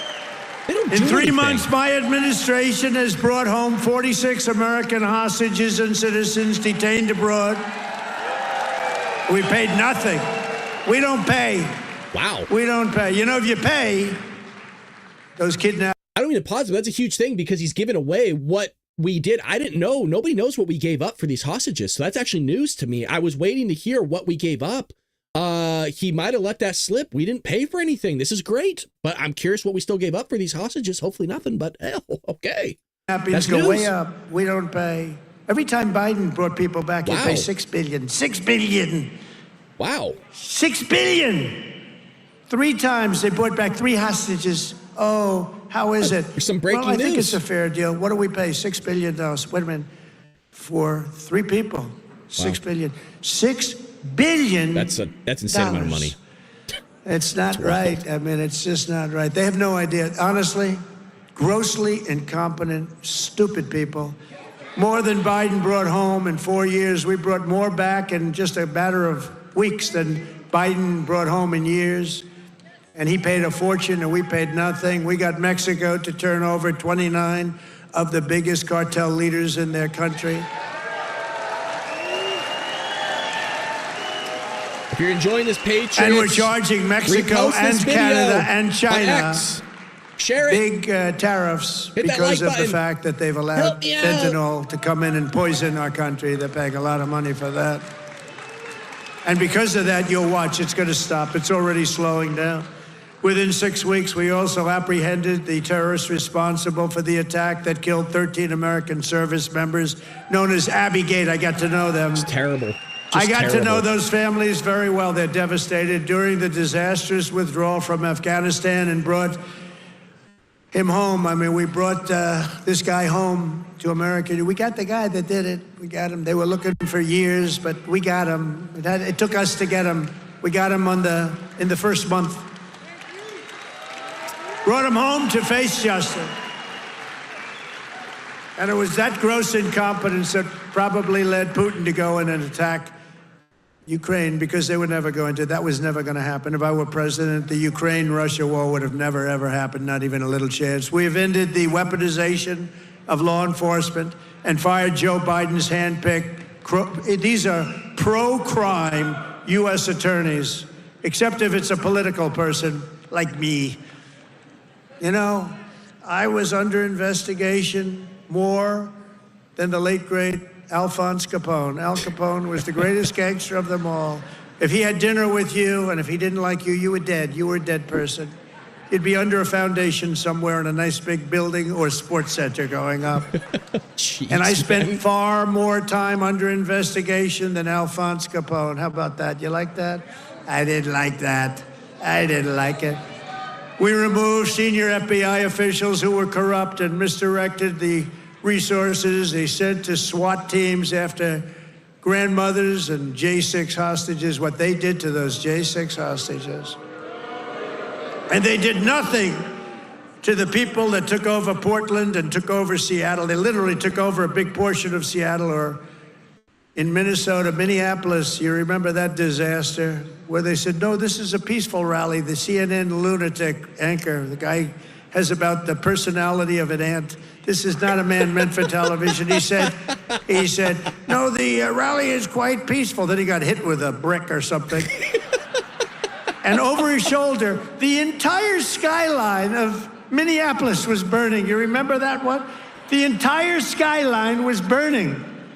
And I have to be careful because that gentleman right there, one of the greatest purchasers of advertising in the history of the world, Mike Lindell, there has never been a better purchaser. He comes from Minnesota. No, congratulations. He's the greatest purchaser of ads in history. If he would have bought my ads, I could have had 10 times more ads on. There's never been, is there any station that doesn't have a pillow ad in? But he's great, and he's doing great, and he's got a beautiful new wife and all that stuff, and I'm proud of you. Look at him holding hands. They're still holding hands. I'm very proud of him. That's nice. Usually by this time, and a lot of people I know, Mike, by this time it's over. It's over. Look at you holding hands. I love that. I saw that. I pardoned hundreds of political prisoners who had been grossly mistreated. We created a brand new DOJ task force on anti-Christian bias. It's a big problem. I stripped the security clearances of the disgraced intelligence agents who lied about Hunter Biden's laptop from hell. Remember the laptop from hell? Remember the laptop from hell? When you had the 51 agents, they said, oh, Russia did it. Russia did it. Russia did everything. Russia did it. And it was all like horrible, disgusting stuff. You hadn't seen the worst of it, but it truly is the laptop. By the way, a very brilliant reporter for the New York Post wrote a book called The Laptop from Hell. You ought to read that book. It is really, it tells you the facts, okay? It tells you the facts. Miss Devine, the great Miss Devine, she wrote an amazing book, actually, The Laptop from Hell. We also terminated the clearances of the Biden crime family and Joe Biden himself because he's corrupt. Thank you, Jason, for the $10. And I banned all government censorship and restored free speech in America. We have free speech. We didn't have free speech. I ended all of the... Whoa. What happened to the audio? That's not me. That's not me. There we go. And I made it the official policy of the United States government that there are only two genders, male and female.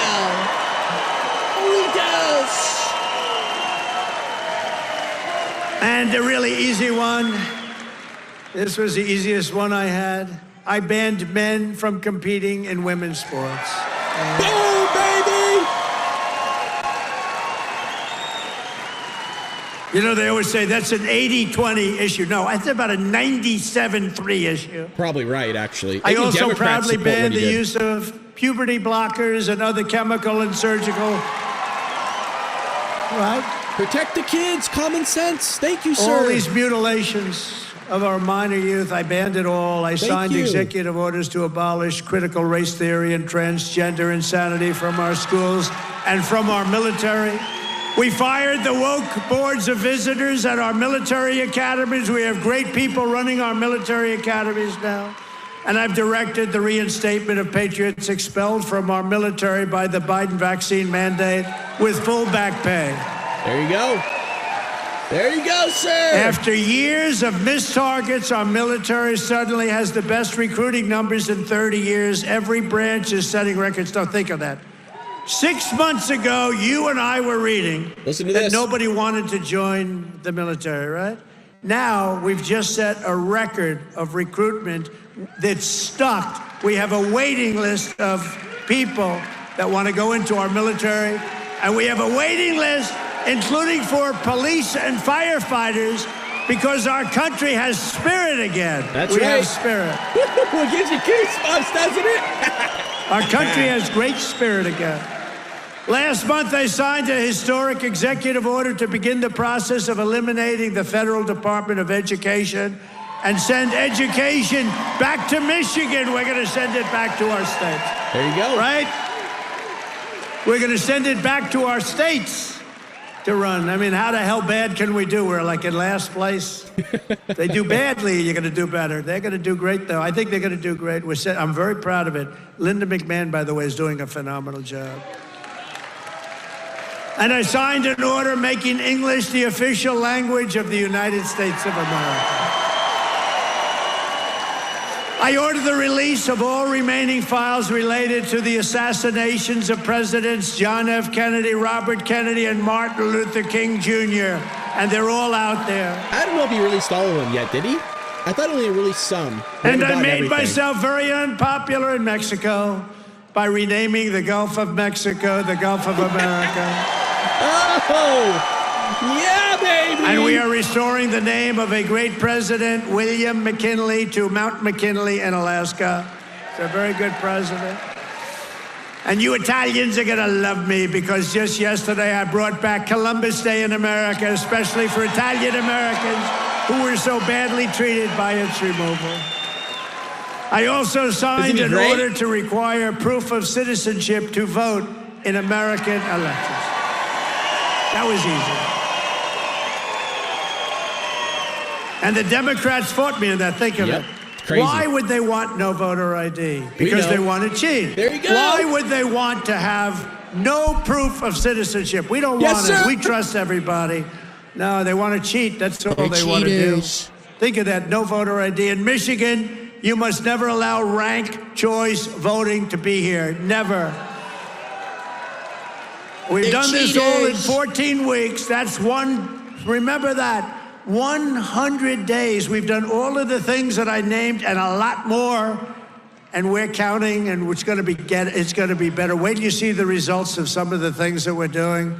In the coming weeks and months, we will pass the largest tax cuts in American history, and that will include no tax on tips, no tax on Social Security, no tax on overtime. It's called the One Big Beautiful Bill, and it will be the biggest bill ever passed in our country's history. It will include the biggest tax cuts, regulation cuts, military supremacy, and just about everything else. We will cut more than $1 trillion in wasteful and unnecessary spending. And in the next fiscal year, it'll all be done. We're going to have something that you won't even believe. We will end inflation, slash prices. We've already ended inflation, raise wages, and give you the greatest economy in the history of the world. That's already happening. With our tax bill, the average family's take-home pay will be at least $5,000 more than it was just a couple of months ago. We will always protect Medicare and Social Security for our great seniors with no cuts And we will defend Medicaid for those great people that are in need. House Republicans are working to invest more money in Medicaid than we spend today.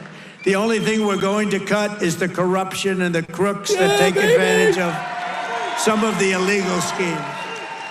So we want to preserve Medicaid for the most vulnerable, for our kids, pregnant women, the poor, and disabled Americans. We will fully and permanently secure our border. We will make the largest ever investment in U.S. military and build the Golden Dome missile defense shield. This is great. That's going to all protect us so we live a long and beautiful life. It's going to be made in Michigan, and it's going to be made right here in the USA. And 1 hour ago, I just made a speech at Selfridge Air Force Air National Guard Base, announcing that we are saving it, keeping it open, including thousands of jobs with a brand new state-of-the-art F-15s, which are coming to Selfridge. Whoa, there we go. Kick their ass, And we will crush violent crime and give our police the support, protection, resources, and respect they so dearly deserve. I will defend religious liberty, and I will defend the right to keep and bear arms. We will celebrate the 250th anniversary of America's founding in 2026, and we will teach our children to love our country, honor our history, and always respect. As a community, we're doing something for that. We're planning it a year ahead of time. Oh, man, it's going to be freaking bomb. And one day soon, American astronauts will plant the flag on the planet Mars. That's going to happen very soon.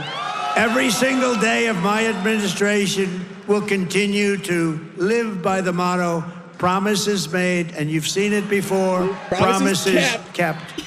From Marquette to Midland, from Mackinac to Saginaw, and from Lansing to right here in Macomb County, we stand on the shoulders of red-blooded Michigan patriots. What great people. I love you, Michigan. Who laid the railroads, worked the factories, tilled the field, forged the steel, fought the battles, and won the victories that built the Motor City and made this state into the pride of the America Midwest. And you know what? We're going to make it better than it ever was. It's already happening. You see what's happening. Michigan is the state that gave us the assembly line, Motown, Ford, General Motors, Chrysler, and put the world behind the wheel of an automobile. And under our leadership, we are making it greater every single day. And the automobile business in Michigan will soon, and it's going to happen really soon. It's already happening. They're signing left and right because of my taxation and tariff policies, which are policies of common sense and genius, be bigger and stronger and better than ever before. It's going to get better than ever before. And it won't even be close. Companies will be pouring back into Michigan. It was hardworking patriots like you who built this country. And on November 5th, 2024, it was hardworking patriots like you who saved our country. So thanks to your help, your love, and your support, after 100 days back in the White House, America is a free, proud, and sovereign nation once more. And our magnificent destiny is closer than ever before. It's closer than ever before. You have no idea how close it is. Our golden age has only just begun. We are one people, one family, and one glorious nation under God. We will never give in. We will never give up. We will never back down. We will never, ever surrender. We will fight, fight, fight, and we will win, win, win. Together, we will make America powerful again. Here we go. We will make America wealthy again. We will make America healthy again. We will make America strong again. We will make America proud again. We will make America safe again. And we will make America great again. I love you, Michigan. I love you. Have a good time. Thank you. God bless you all. God bless you.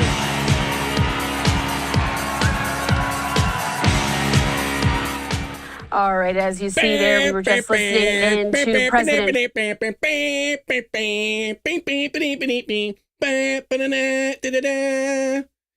Young man.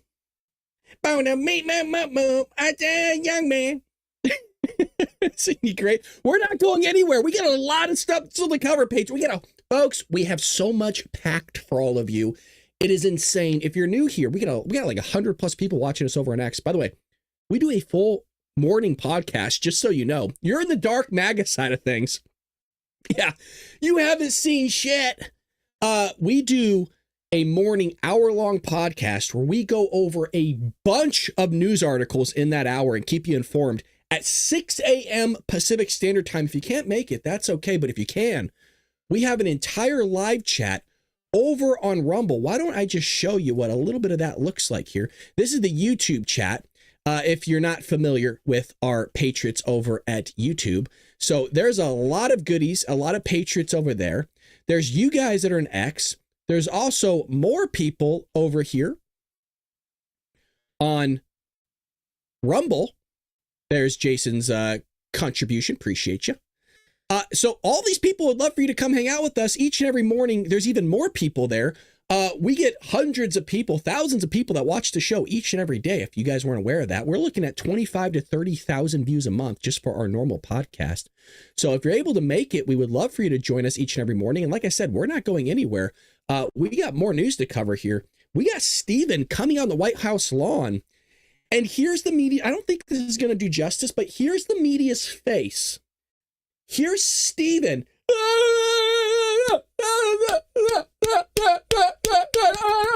Smacking the shit out of him.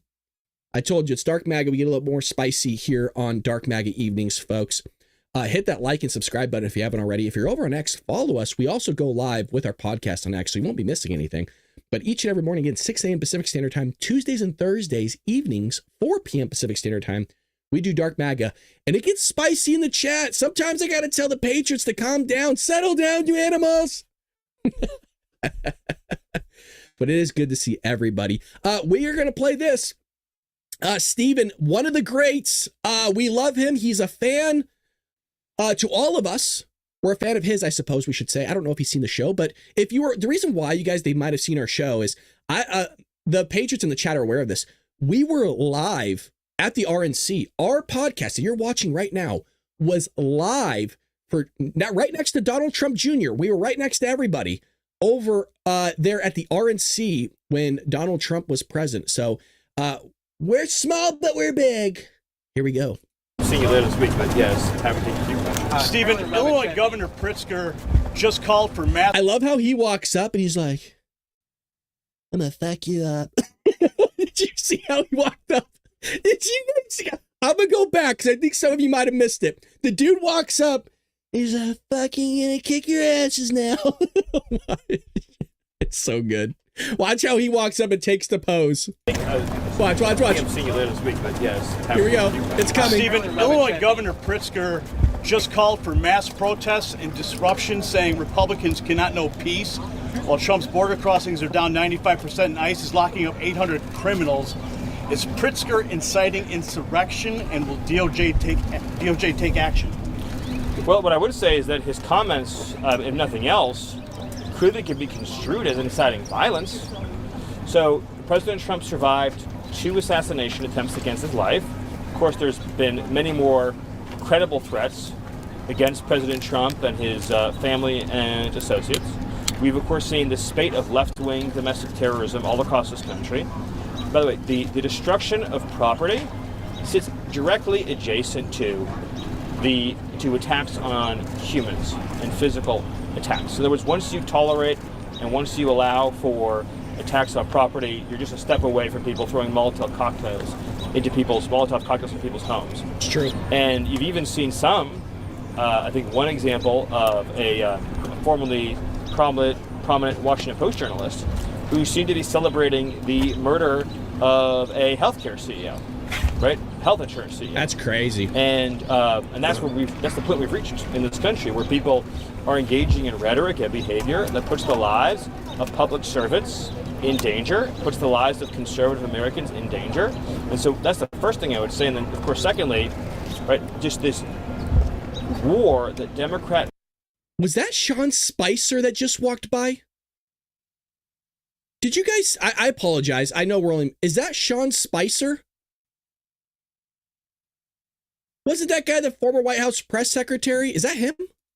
In danger, puts the lives of conservative Americans in danger.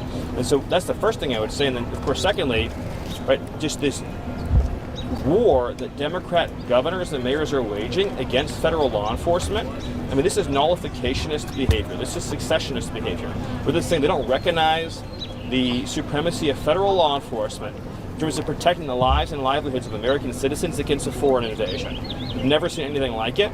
And of course, the result of their conduct is that they're allowing illegal aliens to go free and rape and murder their own citizens. So I can't imagine having a leader in a city or a state that would privilege the well-being of illegal alien murderers over their own citizens, but that's where we are right now. That's crazy. It's before Congress right now, the Religious Workforce Protection Act. I don't know if you're familiar with that, but basically, I want to pause it here because this is what we talked about in the morning, and I didn't have a good visual. You see all these tents right here? This is all the media outlets. And these right here on the lawn are all the illegal immigrants that raped and murdered and sold our little children into forced labor and sex trafficking. They have all their mugshots right here along the lawn so that when all the media outlets project their stupid lies, we're able to see all these people behind them. Genius. Catholic leaders support it because they say it would help keep foreign-born priests at their local ministries in the United States. The problem right now is a 2023 change to U.S. visa rules caused a backlog, and long story short... I have to take a look at that and get you a more complete answer. I'm not in a position to answer that right now. I apologize. The bottom line is that... Can the administration do anything right now? I'd have to take a look at that and give you a fully informed answer. Stephen, the lawyer for the school arrest two U.S. citizen children who was deported, he said that once she was put on a plane within 24 hours after she was gone. Is this case being rushed to avoid the process? To the cameras, please. Are you familiar with the case in question? To the extent that, yes, I am. I'm sure you are. So this person has had years of due process. In other words, the cases that you're referring to are individuals who have already received all of their due process, including a final adjudication of their claims and an order to be removed from the country. In other words, they've been in the system for years. We've been told for years that individuals who have been freed, so remember, the Biden administration freed illegal aliens at the border, and then instead created a system where they're supposed to go through what's called the non-detained docket. That's when your case is heard for relief while you are living free. We've been told for years and years and years, no, it's not catch and release. It's not catch and release. They're going to show up to get their hearings. They're going to show up to ICE. They're going to go through the process, and when they lose, they're going to go home. Well, we did the go home part. They lost the case. Yep. It's been fully adjudicated. Yes, sir. They have a lawful removal order, and so they've been sent home. That's how it's done. Literally the process the previous guys told us and Congress that Mayorkas told Congress was going to happen. And that now when we're you doing lose it, the case, and they're upset you go about home. If people who lose their cases get to stay, that's not due process. That's just the complete suspension of all of our immigration laws and national sovereignty. Correct. And of course, by the way, we're going to respect parental rights. When you're deporting an illegal alien and they want to bring their kids with them when they leave, of course we're not going to stand in the way of that. Now, I would say as a separate note, it's absurd as a country that we have a policy of declaring the children of illegal aliens to be automatic citizens. That doesn't even come up in this case because it's not relevant to the point that the mother wanted to bring her children with her, and of course we will honor and respect that. That's why Stephen's really great. By the way, a few of you mentioned this in the chat as well, and we highlighted it in today's episode, this morning's podcast, The Bald Brad Show. If you're not a member, come over and become a member, follow us, subscribe to our channel. It's absolutely free. We also have a membership that you can pay for. It helps support the show. Appreciate all those that are making donations in the chat, by the way. I really do appreciate all the donations. It helps us pay for the stuff that we need to here. But we highlighted the fact is if they declined the mother to take the U.S. citizen child with her, then they would have said, well, now you're ripping the child from the arms of a mother. How could you do that? You're separating families. And then they would push that narrative, right? Damned if you do, damned if you don't. There's nothing Donald Trump can do that the progressive left won't support him in doing. Now, the Democrat Party has supported him in getting trans men out of women's sports. Not just men out of women's sports. Let's just call it what it is. The shapeshifters. On travel bans. Where does the administration stand on its consideration of travel bans at this point? And then following up on the previous question, can you guarantee that migrants who are held in detention facilities have access to legal counsel as you're enacting these immigration policies? Well, on the first point, it's still under consideration. We'll have an update when we have an update. And on the second point, illegal aliens will be given access to exactly what they're entitled to under current laws and court rulings, no more and no less. Obviously, it's this administration's view that illegal aliens should be able to be deported swiftly and quickly, and it should be as simple as, are you lawfully in the United States? No. If you are not, then you should go home. Like in a sane country, that would be the system. If you know that a person trespassed illegally in your property, you send them out of your property that quickly. Now, there are a lot of court rulings and other systems that have been put into place that slow things down, but we're going to move as fast as we possibly can to get illegal aliens out of our country. Mr. Regarding the raid in Colorado Springs this weekend, do you have the nationalities? Because, I mean, against TDA and... Who cares? Do you have the nationality? No. Next question. MS-13, but do you know if there were Colombians around? They found a really popular drug in Colombia, which is called Tusi, the pink cocaine. Do you know if there were Colombians? It's a great question. I don't have the nationalities available for you right now. Are you pleased with Stephen? The number of Africans involved in all of this is a lot, or there is no Africans? With respect to which question? The deportation of illegal people. Well, I mean, it includes everyone who came illegally in the last number of years. There's like 190 countries here illegally, lady. Who cares? They all have to go. Bye-bye. Doesn't matter. Doesn't matter your race, your skin color, your ethnicity. If you're not American, and you're a U.S. citizen and you came here illegally, it's not difficult. It really is not difficult. Folks, I'm telling you, this is all outgrowths of a terrible education system where you pass people through that can't think correctly. This is why we get stupid ass people like this in these types of positions. I know it's not nice to say, but it's true. You pass people along through high school, through college. They come out not knowing shit about anything. Well, what's their ethnicity and race? They're illegal. Percentage is a lot of Africans. Well, I don't have the exact percentage in terms of the breakdown, but it's certainly true that the flows of illegal immigration that came in the last 4 years, including many from not only Central America, By the way, that rubbing of the mic is not me, just a heads up. That's the actual guy with the mic. Doesn't know how to run it properly. Mexico, but all probably didn't do well in school either, but he passed through as well. Latin America, and of course Africa, Asia, Middle East, basically everywhere but Antarctica.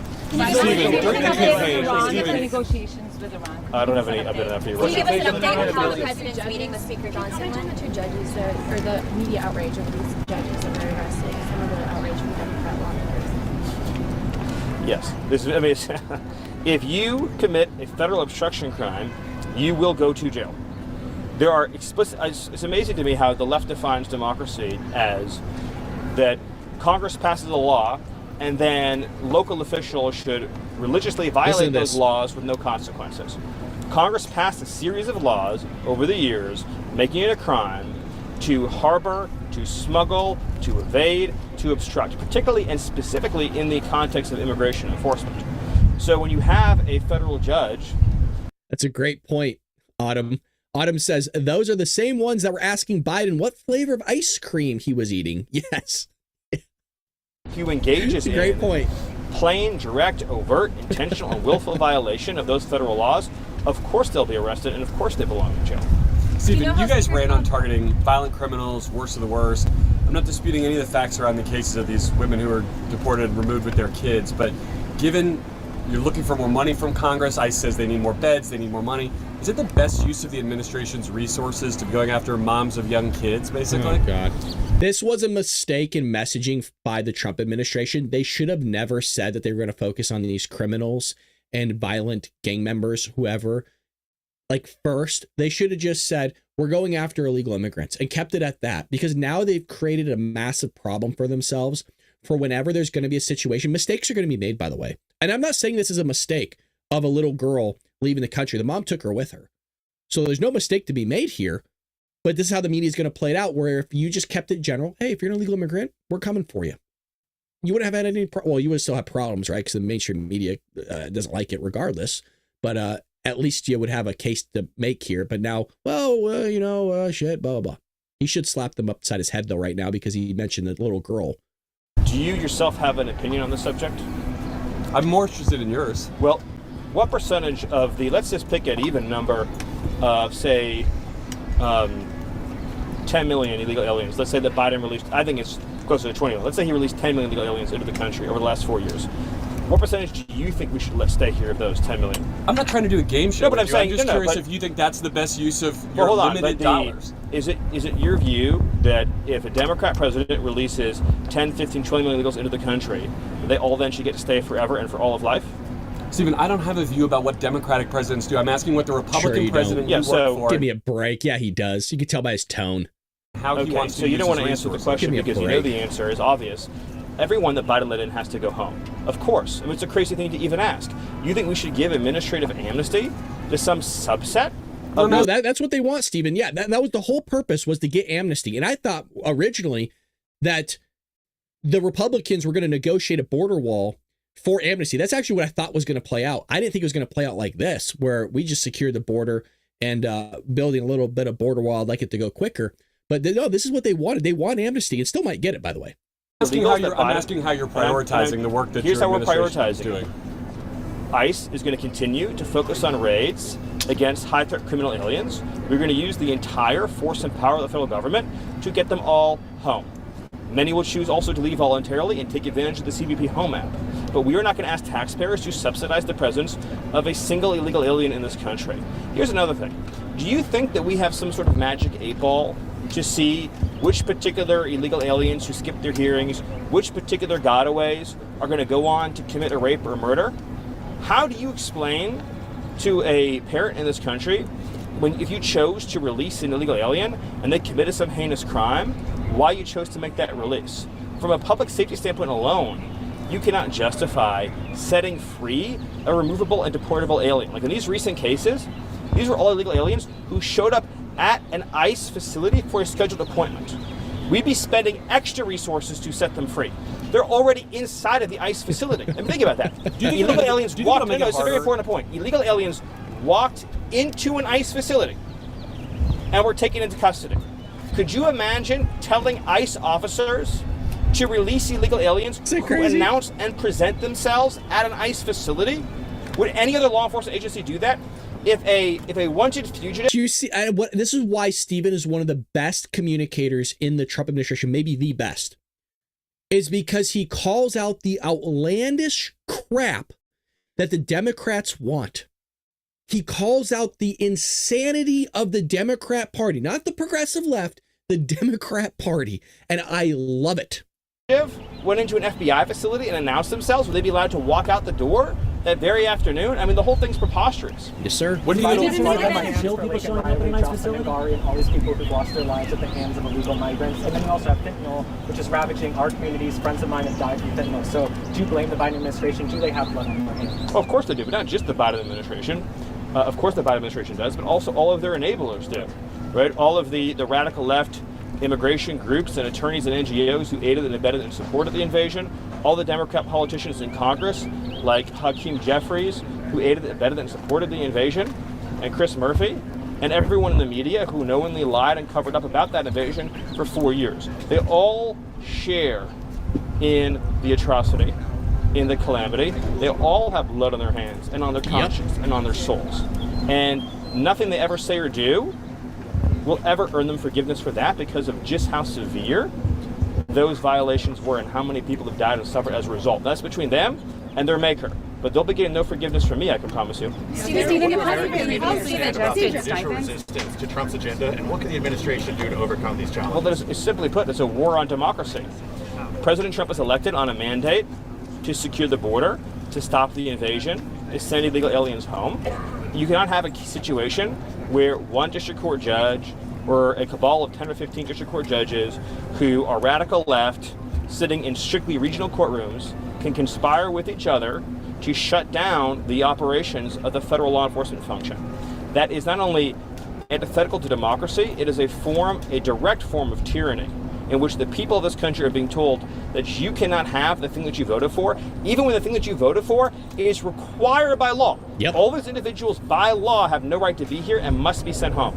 None of the people that Biden let in have a legitimate asylum claim, have a legitimate claim to relief, have any right or basis to be inside the United States. And now we see a move by the media to say that some subset of the 10, 15, 20 million illegals that Biden let in, who, knowing they're here illegally, choose to stay here, choose to have children, that then we should take the view, oh, you beat the system, you trespassed in our country, and you should be rewarded for it.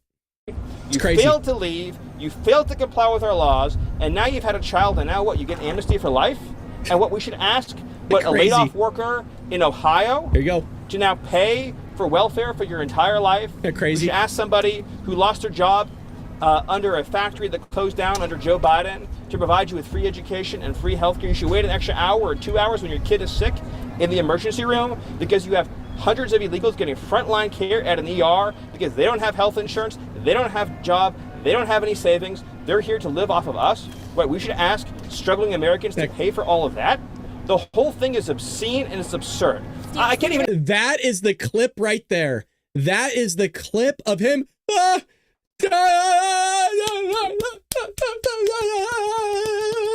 That's basically what he just slapped the shit out of him. He just slapped the shit out of all of them.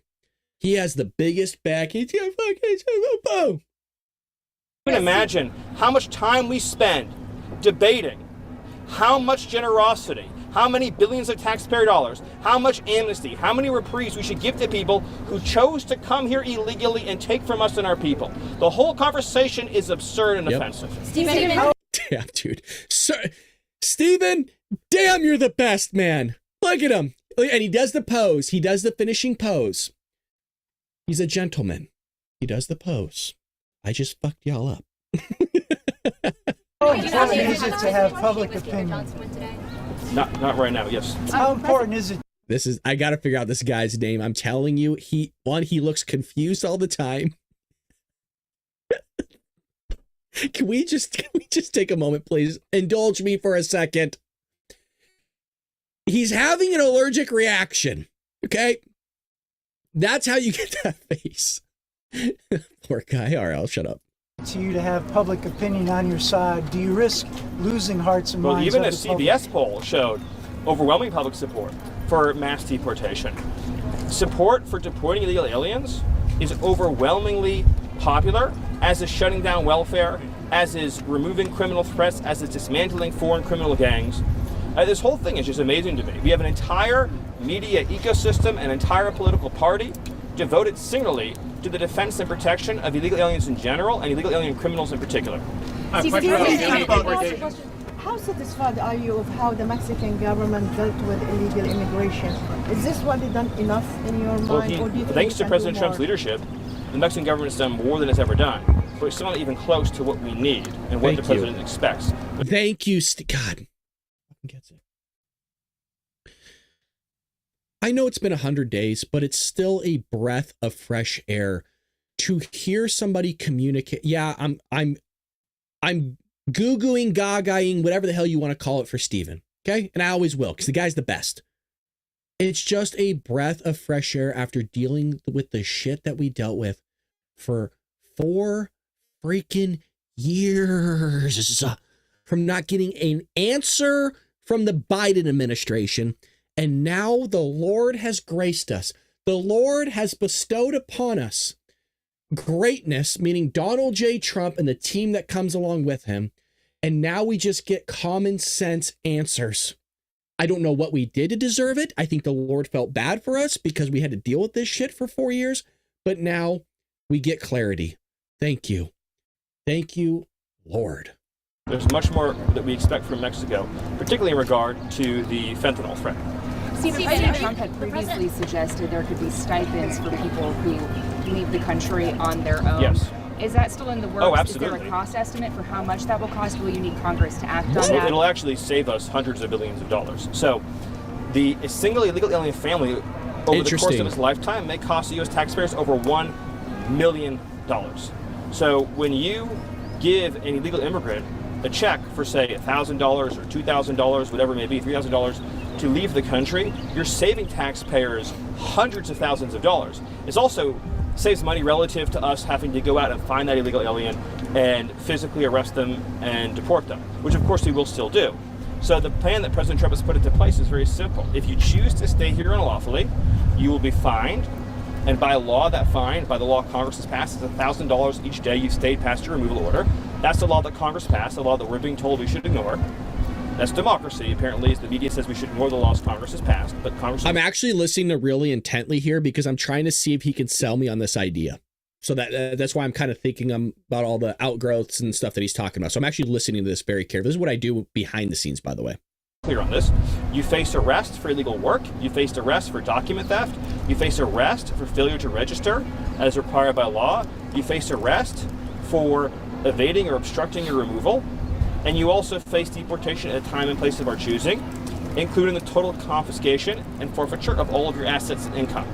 Or you can choose to book a free flight and get a check and go home on your own terms with your possessions very happily and live your life in your home country. I have time for 2 more questions. How much is Yes. Are you frustrated or mad at the Supreme Court? I am curious if, because you talk, right, you get that fine, that penalty that's retroactive. So if you've been here for 20 years, 5 years, it doesn't matter.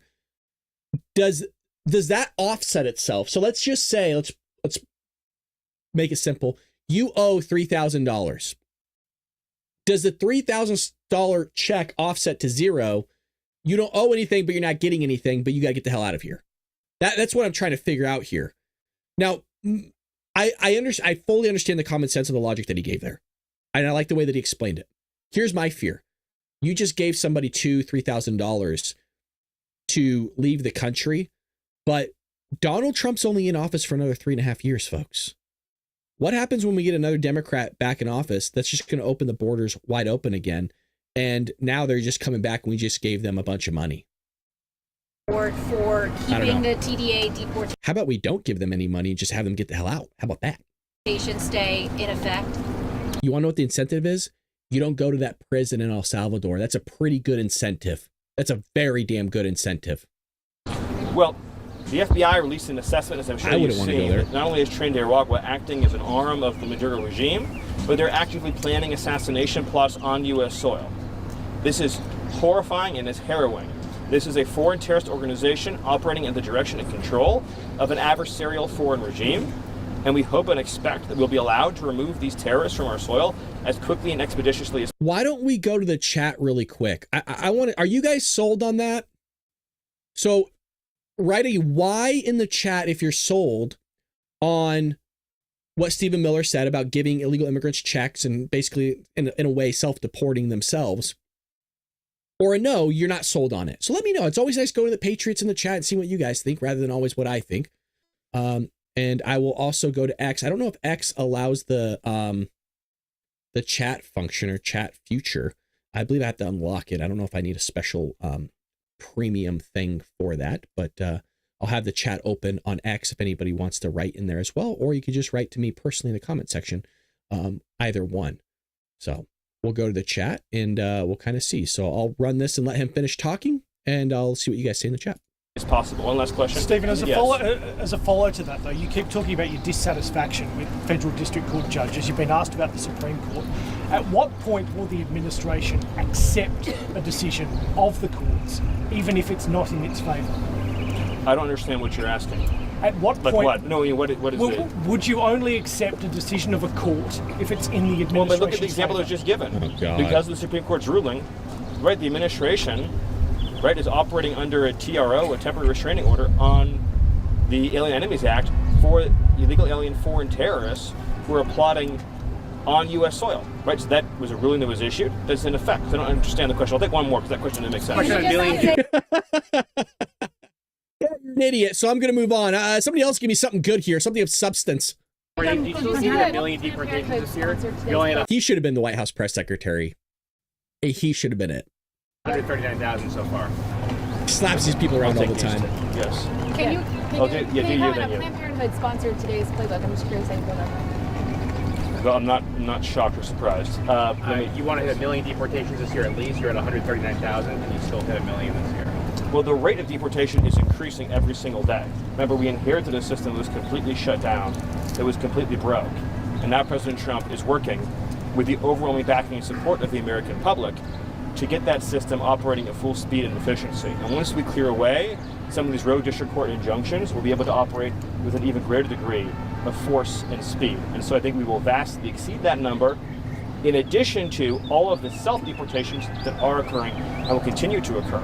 And once we're able to begin applying these increasingly significant consequences financially and criminally for illegal aliens who choose to remain, we will see even faster and quicker voluntary departures from the United States. Bottom line is that the president is going to continue and expand and accelerate the effort to remove from our midst people who have no lawful right to be here, and we will do so without apology. Thank you. That vastly exceeds Thank you, 1 sir. million or 139. Here's some breaking news. Check this out, you guys. So let me get this off the screen real quick. Shout out to Stephen Miller over there. The guy's just a freaking saint, man. He's a national treasure. This is going viral right now. This is Mr. Garcia's wife's court document, okay? In the circuit court for Prince George County, Maryland. This is the Maryland guy, right? The guy that flipped burgers, was doing community service. The guy was putting and giving his time to the local churches. I'm making all this up, by the way. It's complete satire. He was asking the neighborhood. He was the leader of the neighborhood watch. He was passing out newspapers to the elderly. He was massaging the shoulders and the feet of those in need. Folks, it says that he was a gang member right here from his own wife. Hello? Hello? Well, how do you know he's a gang member? How do you know? Guess what? It doesn't matter, because you listening, you progressives, patriots, take a moment. Okay, take a second, take a breather. Okay, it's been a long show for so we've been going on for 2 hours now. Take a second. I got to talk to the kids for a moment. You listening? It doesn't matter, because he's an illegal. I don't care what clothes he's wearing, what tattoos he has, what gang he was a part of, what crimes he committed. I don't care if the guy was holier than thou and a saint. He's not supposed to be here because he's illegal. It's not difficult. Patriots, still hold on 1 second. I'm talking to the kids. 1 second. He's an illegal. This saying he's a gang member is just more evidence, like the icing on the cake, the cherry on the top, to get rid of him. Thank you for your patience, Patriots. I appreciate that. But sometimes you get some idiots in the chat or listening that just aren't with the rest of us. They roam around this earth and they're not with the rest of us. Let's just read this really quick. The child/children are in serious danger at this time because it's really hard to read. He or she tried to kill herself, and she left the kids with 11-year-old, I don't know, to take care of them. And I'm afraid of my kids' lives are in the danger because she is dating a gang member. So this sounds like, who is this? The Jennifer Vasquez something. So this is his wife's ex-husband. Mr. Garcia's wife's ex-husband notified courts that she was dating a gang member back in 2018. Now look at the handwriting, man. Jeez Louise. Huh? Unbelievable. So there's that for all of you. Let's repost that on X. How do you know he's a gang member? Well, I don't know. Maybe the tattoos were a dead giveaway. You love this, right? There's a guy with this isn't Mr. Garcia, but there's a guy standing there with a skull on his back and a 1 and a 13 the size of your freaking forearm. How do you know that he's part of the MS-13 gang members. I don't know. Maybe the MS-13 fucking tattoo on his back and on his face. Maybe that, the fact that it says MS-13 here. I'm telling you, I apologize, but it's mind-blowing that there's these people that walk around the face of this earth amongst the rest of us, and they can't get it through their thick skull. Let's go to more video here. If you're having a good time, again, this is Dark MAGA. This is different form, long form videos that we cover here, folks. So this is not like our normal podcast where we go over a bunch of different articles in the morning. Would love for you to join us in the morning. We get a lot of patrons in the chat that would love for you to join us. I'm not done yet. We got a lot to cover here. Okay, we're not even close. So we have, I forget this gentleman's name, Nick Shirley, going around. This just came out asking people about how they're feeling about Donald Trump's 100 days in office. Okay. By the way, I don't understand what these women are wearing. She's toned. Like, this girl actually clearly, she might be a gymnast. She actually works out. You can tell by the arms. Jeez. But come on. Let's cover up a little bit here. This is, what are we doing? Anyways, let's go. How are you guys feeling? They're taking all from us. We should take all from them. They don't care about us. Why do we care about them? Donald Trump is the last person that should be in office currently. What's been your favorite thing you've done so far? Getting these migrants out. We are 100 Okay. That a girl. days into Donald Trump's presidency, and today we are seeing how fellow Americans are feeling. Over these past 100 days, Donald Trump has signed over 130 executive orders, and a lot of news headlines have been made. Here are some of the most important and controversial things that have happened in these past 100 days. Elon Musk and Donald Trump have started Doge with the goal of trying to get rid of government corruption and get rid of waste here. By the way, it's at like $370 billion right now. That's about $3,400 per taxpayer. Just heads up, you guys. Right now, folks, it's been 100 days. You've already gained a check of $3,400 if they actually are real in the first 100 days. We could see more. That they wanted to give you a $5,000 check. We might see vastly more than this. It might stop at $5,000 for you and just start paying off the rest of our debt, which I'm all for as well. I know people need that money, but you are actually. Can I just explain this really quick? Is that okay with you guys? I know that some people understand this, but some people might not. I'm not calling you stupid, but let me just explain. We're about to embark on a $37 trillion deficit, or debt. I shouldn't say deficit, but debt. I know everybody wants $5,000 because really that could change somebody's life. $2,000 can change somebody's life here. But you would actually be saving money in the long run on just them taking all the money that Doge is saving and start paying down the debt, because the interest alone is over $1 trillion, folks. The interest is just going to keep accumulating. It's getting worse and worse. So there's a case to be made about not inflating is it inflating? Truthfully, if it would have been in the economy anyways, because we're saving it, it would have been pumped out. Case to be made. But I think you understand what I'm saying, is that money needs to go to paying down the debt. So $5,000 to us, or, send that money and chisel away at some of this. I don't know what you guys are for, but let me know in chat. Do you want that $5,000 check, or would you rather that $5,000 go directly to paying off the debt? Would love to hear from the Patriots.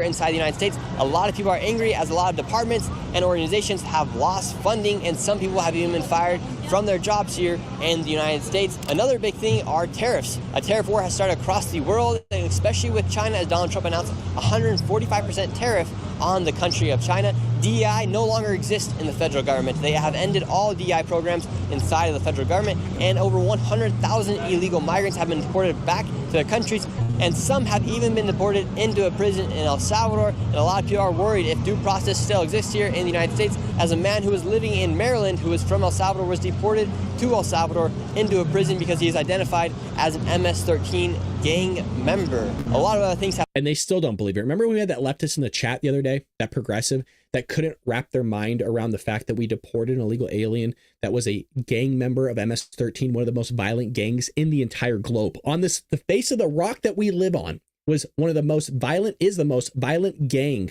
out there. And you could show them all the evidence. And by the way, when you ask them, what evidence do you need to see for you to believe this person is a gang member? I am fully confident that Mr. Garcia could look at them straight in the face and he could say, I am a part of MS-13 on me. I freaking messed people up, fool. You see these tattoos on these knuckles, let's say? It's MS-13, Barrio. You little gringo, get out of my face, let's say. I mess you up, fool. Like, that's nothing to me. Like, the stuff I used to do out there, like, I used to beat my own wife, fool. I mess with my own kids, let's say. I think he could literally say that to their face, and they still wouldn't believe him. Well, who told you to say that? Blink twice if they're telling you to say that. Have happened as well. So today we're going to see how fellow Americans are feeling over these past 100 days. Go ahead and give this video a like. Let's get this video to 10,000 likes and subscribe to the channel. And now let's go see how Americans are feeling. Here we go. And what's your favorite thing that's happened since Trump has been in office? All the deportation of the illegal, all the people that should not be here, all the criminals, all MS-13. I like that guy. Get him out, and he's done that. How do you feel about these past 100 days of Donald Trump's been in office? Oh man, I think it's horrible. Why do you say horrible? Man, look at all the stuff he's doing, making people lose their job. Yeah, how do you feel these past 100 days? How do you feel about Donald Trump's presidency? What has he done? What has he done for me? What has he done for the American people? I don't know how people even put him back in office for a second term, but if they don't get him out here, this economy is going to really drop. I think they need to, I don't know why the Republicans even backing this man. You hope he gets impeached these next few years? He should have been. Truthfully, this man should have not been put on the ballot the second time. Anybody that would have done what he's done wouldn't have had a second opportunity to run for office. And what do you think that says about Americans, as over 77 million did vote for Donald Trump? Racism is still alive in America. Oh, it's racism. Oh, that's why he was elected president. Okay. This is why you listen. I don't do on the street interviews because people will literally beat the crap out of you in California. That's why I don't do it. I don't want to put my cameraman in harm because I have to have somebody film it for me, but I also don't want to put myself in danger. This is why I watch other people do it. Like, they'll just come up and shoot you in the back of the head. I'm not kidding, by the way. That's why I don't do it in California. So kudos to anybody that does it. These people walk amongst us. There was never any conversation from this lady. No wherewithal. I guarantee you, when the inflation hit 9.1%, by the way, the highest it's been in 40 years. I've never seen inflation like that in my lifetime. Since I've been alive, I've never actually seen inflation like that. No conversation about her losing thousands of dollars, like $20,000+ if she has any money there. I don't know. Okay, so those that did vote for Trump are racist? The racists are still alive in America. Okay. How do you feel about how the current country is being ran? He's that tough guy, but he's that damn good guy. Yeah, so are you happy with what's been happening? I am. Yeah. And why do you think some of these people are angry, for instance, with Doge cuts and with some of these deportations that are happening? Why do you think so many people are angry? A lot of those guys are killing people and so forth. I live in California, so I see a lot of that. Are you happy with how the border's being ran? He gets it. Thank you. He's one of me. I live in Southern California. I see it all the time. Thank you. God, it's nice. Thank you. Thank you, sir, for probably being a Republican. Thank you. Underneath Donald Trump? Right now it is, yeah. Biden left everything to hell. Kamala left everything to hell. You know, there's people getting killed and so forth. And I think Donald Trump's doing a very good job. We are 100 days into Donald Trump's presidency.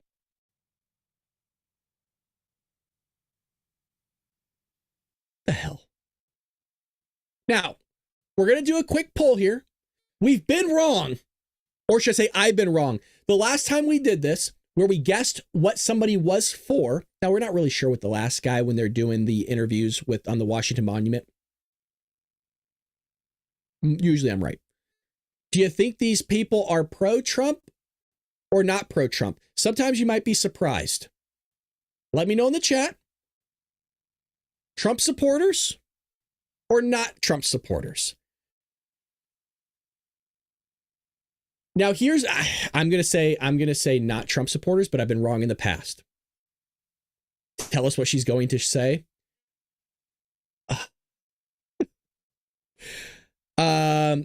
Something maybe fascist, a bigot. She's going to name call him in some way, shape, or form. Again, we could be wrong.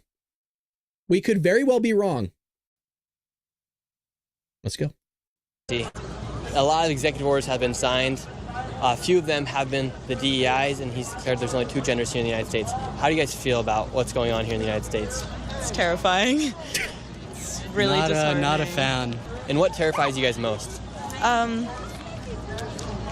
I think with like specifically the only 2 genders thing, like it feels like such an invasion of like people's privacy and also just, I don't know. It's for a lot of different reasons. I think it feels very like totalitarian and like invading things that should really be like up to an individual.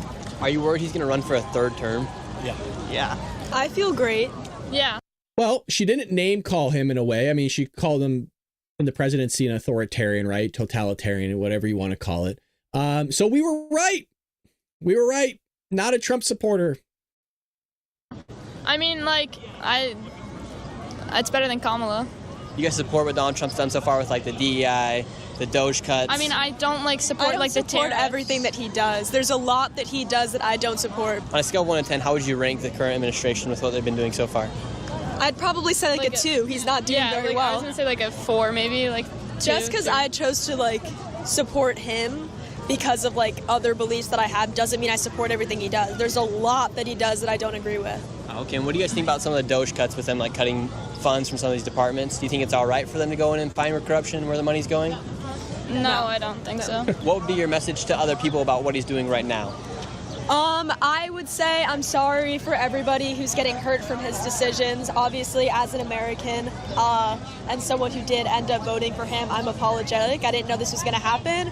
But at the same time, like, give me a break. America's a really strong country, and I'm sure we'll like get out of it. We are 100 days. Really? Really? People are being harmed. Who? The people that aren't supposed to be here? The Houthis, the terrorists, the violent criminals, the gang members? I'm sorry I voted for the guy. Give him a 2. I don't agree with the majority of stuff that he does. What the hell were you watching then during his campaign? He said he was going to do all of this. None of this is surprising to any of us.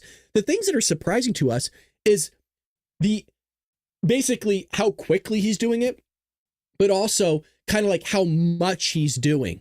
That's surprising, and not in a negative way, in a great way. It's like, wow. It's like finding a bonus fry inside the bag at McDonald's. You may have not asked for it, but you got it. Or I slipped a little, you know, you're at the table. We're coming back. Hold on. Indulge me for a second. Let's have a little bit of fun. You're just out there at the lunch table with your friends, just la, la, la, la, la. And you open up, right? Your mom always gives you a PBJ sandwich and a bag of chips. Just, la, la, la, la, la. This is great. What did you guys get? Oh, your mom hates you? Well, my mom loves me because she made me PB&J and I have a bag of Funyuns. And you open up the bag. Okay. The expectation for the analogy, because some people might not get it because it's a loose analogy, but it works. It's a metaphor. Was Donald Trump's expectation was the PBJ sandwich and the bag of chips. We got Funyuns. But you open up the bag at lunch with all your friends watching in all its glory. And you open it up and you see it and it's shining. It's a beacon of gold. And it's like the second coming of Christ is ellipsing out of the bag at lunch. You might be going, what the hell's going on with this guy? He's just lost his, what the fuck's going on? Bear with me. Hang in there. Come closer with me. Listen. Inside the bag was a snack pack. Y'all remember snack packs? Snack pack. That's what we weren't expecting. That's what Mama gave us. And everybody wanted the snack pack. That's right. The snack pack. That was the icing on the cake, the cherry on the top, the snack pack. Yeah. That's what we weren't expecting. The snacky-o packy. Because Mama cheap. Mama cheap. Days into Donald Trump's presidency, a lot of things have happened. If that doesn't deserve a like and subscribe, I don't know what does. I'm sweating. Doge cuts. Now it's been declared there's only 2 genders here in the United States. Water pressure is back. Plastic straws are back here in the United States.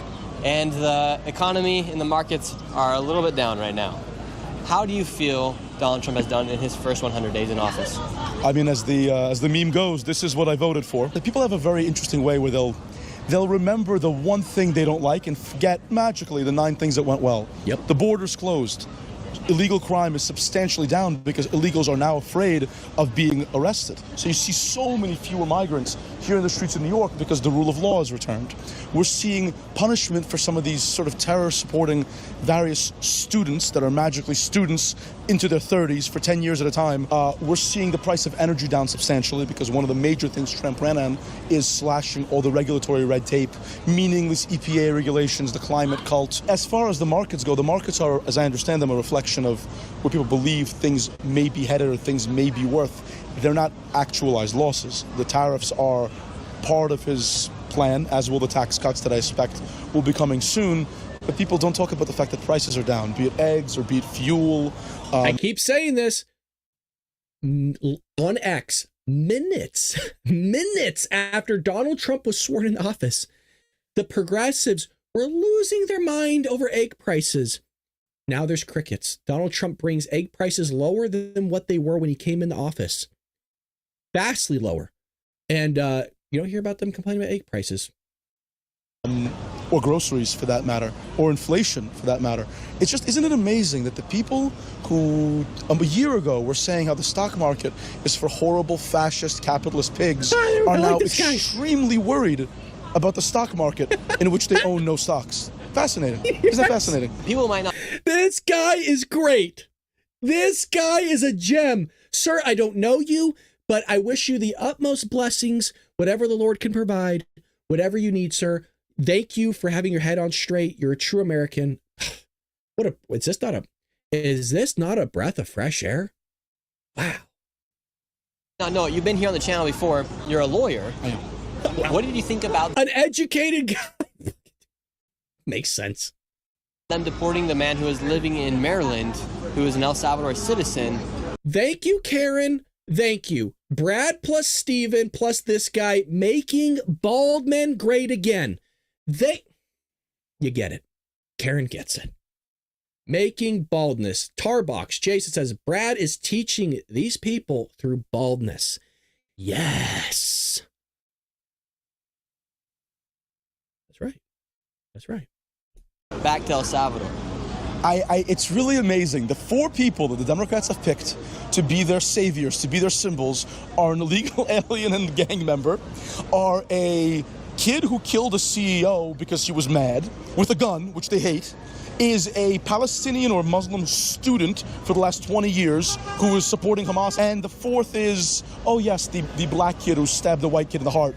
So it's amazing who they've picked to be their bannermen, the four horsemen, I guess. I think that they have incredibly poorly picked what issues to stand up on, and to believe that this particular, their whole thing is, but don't you think you'd be better than her? But this is an exception. But he's a gang member who was a criminal and who's been found to be a gang member. And he's being deported back to the country he's from in the first place.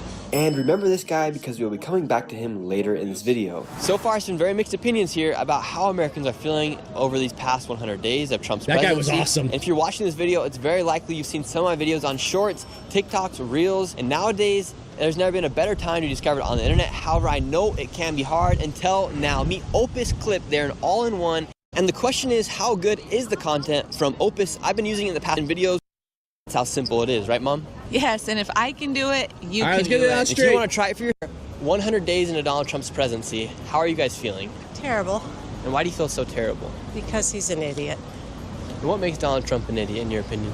He doesn't know about economics. He doesn't know about people, mainly. Poor policies, chaos, division. Should I go on? Yes, go on. And what's your least favorite thing? I'm... What's your least favorite thing that he's done since he's taken office for the second term? His heartless deportations. Oh. And not heartless of the person coming here illegally, raping and killing your children. You know, I guarantee you she wouldn't be saying that if she was the one that was harmed by an illegal immigrant. See, it's in the back of it's off somewhere else. It's just this stuff doesn't happen, right? Because what they do is they cover their eyes. They don't want to take a look at the crimes that are being committed, the people that are being beheaded. She doesn't want to look and smell the rotten teeth of the dead that are hanging from the neck of an MS-13 and Tren de Aragua gang member. She doesn't want to look at those things. What should happen with all the 10 to 20 million people that did come across the border? They should have, that bill that was supposed to be passed when Biden was presidency to strengthen the border, to give money to border, that should have passed, and they should have done it in an organized way. And are you happy now that the border is closed and it's at record? Yeah. It's not closed, first of all, and it's just causing all this chaos. Okay. Are you happy that crossing numbers are at decades low, at least? Well, of course I want legal immigration, but I want it done according to our Constitution and according to our laws. Yeah, so are you happy now that people just can't come across the border? Well, people are desperate, and I think you have to have some, at least, understanding of desperate people. We are 100 days into Donald Trump's presidency. This is why we watch the On the Street interviews, folks, because you get the perspective of the American people, and some of these people are crazy. How are you guys feeling? Good. Good. He's doing good. What's been your favorite thing he's done so far?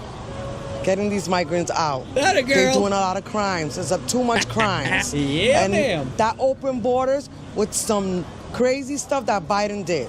Like, you was not all in your head when you came and you opened these borders. We never had this before. So you're letting all these criminals in. Now look, all these females are getting like, how you say that, Kellyanne, when they... No, it's She said anchor babies. A lot of females are getting anchor babies. Actually. Can't say that anymore. I was told you can't say anchor babies anymore. It's derogatory. No, but this is not funny when they take the girls and they sell them for prostitution. A lot of these migrants are doing that. Like they got caught in a whole house in Queens. They just got caught in a club in Colorado. So I really like what Trump is doing. I voted like him this from lady. Day one. She gets I voted about this time around, and I love Trump. Do you think we would have been better off underneath Kamala Harris as president? Well, certainly. Oh, God. She's an intelligent woman. I've been married 50 years. I have a lot of faith in intelligent women. Should Donald Trump...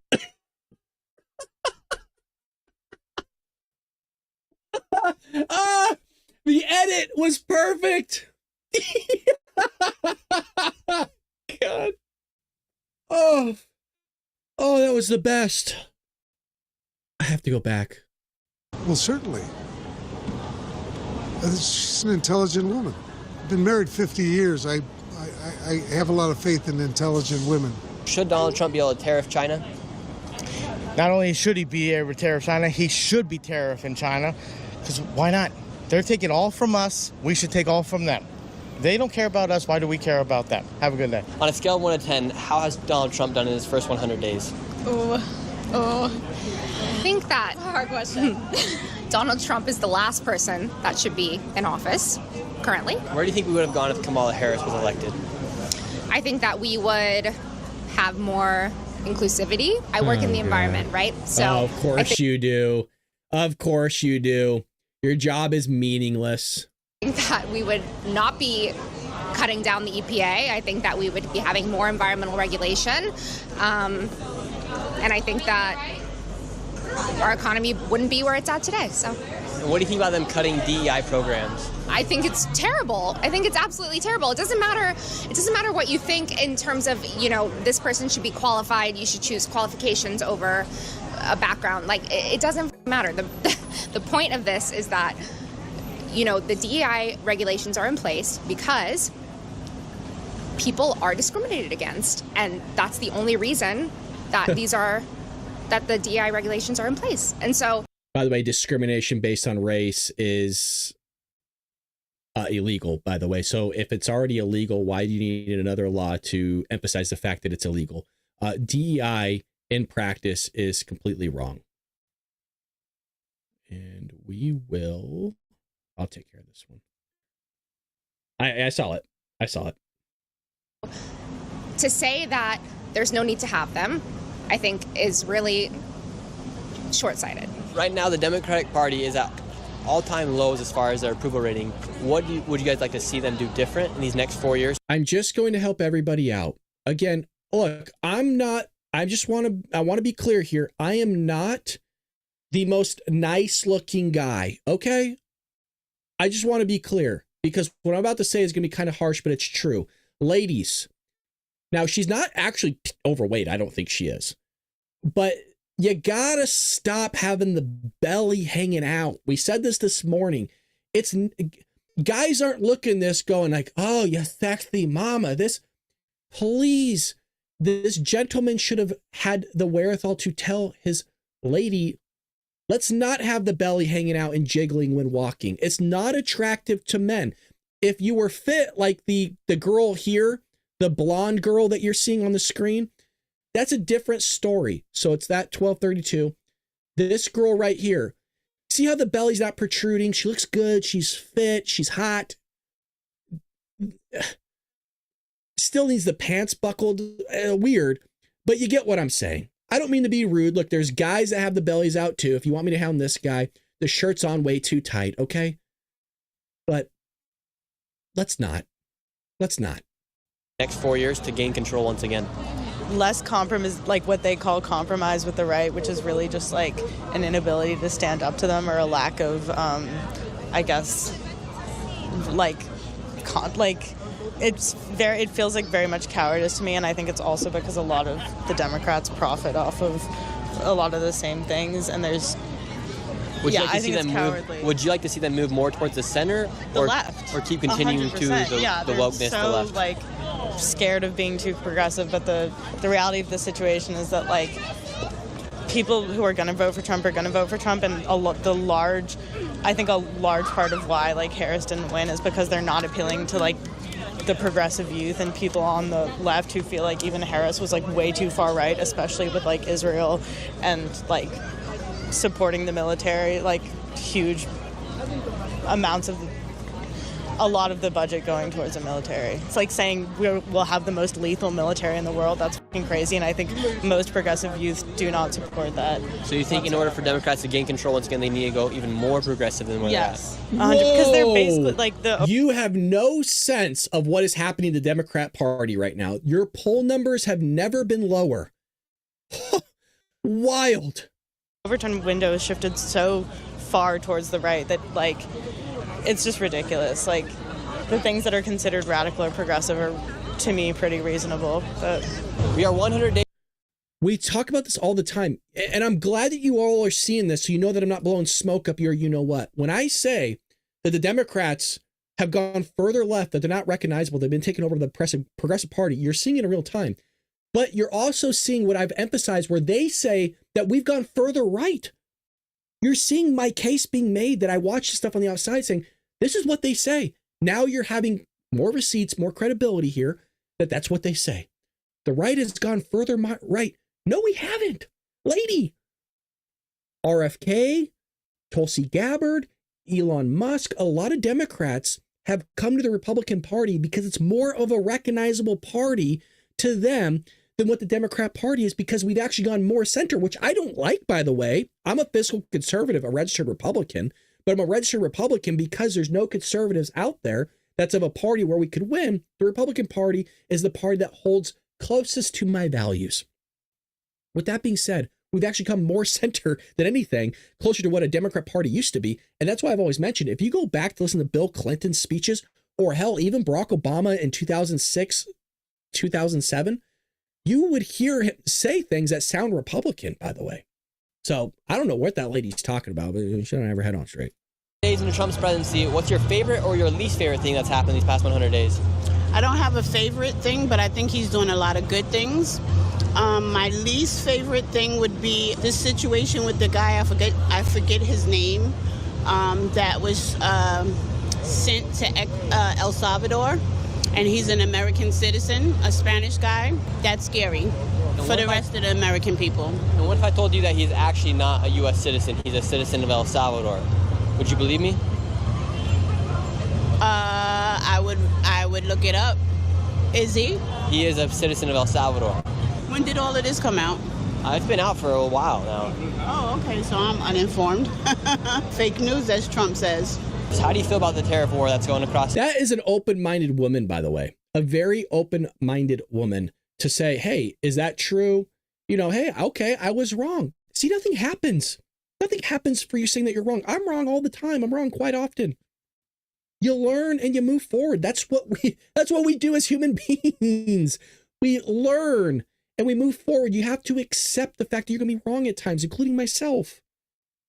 Folks, I've been wrong countless times. You guys have corrected me, and I appreciate that. I'm going to be wrong. I'm a human being.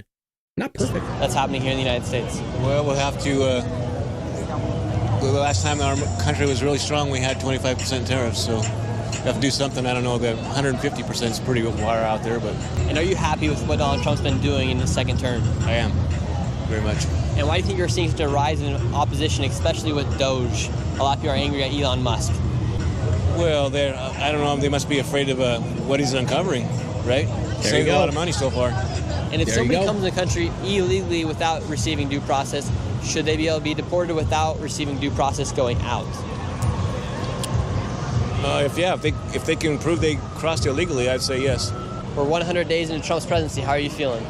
Well, probably because I'm much younger and it hasn't really started affecting me yet. But I see as I enter adulthood that these things are going to start to matter.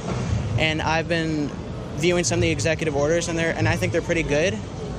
But we have to start. Republicans in Congress need to start acting and actually putting this into legislation, because another president could easily come in and just reverse everything, just like what he did with Biden's orders. So I think it's time for Congress to start acting. Are you worried that when Donald Trump finishes his term, it's just going to go back to how it was?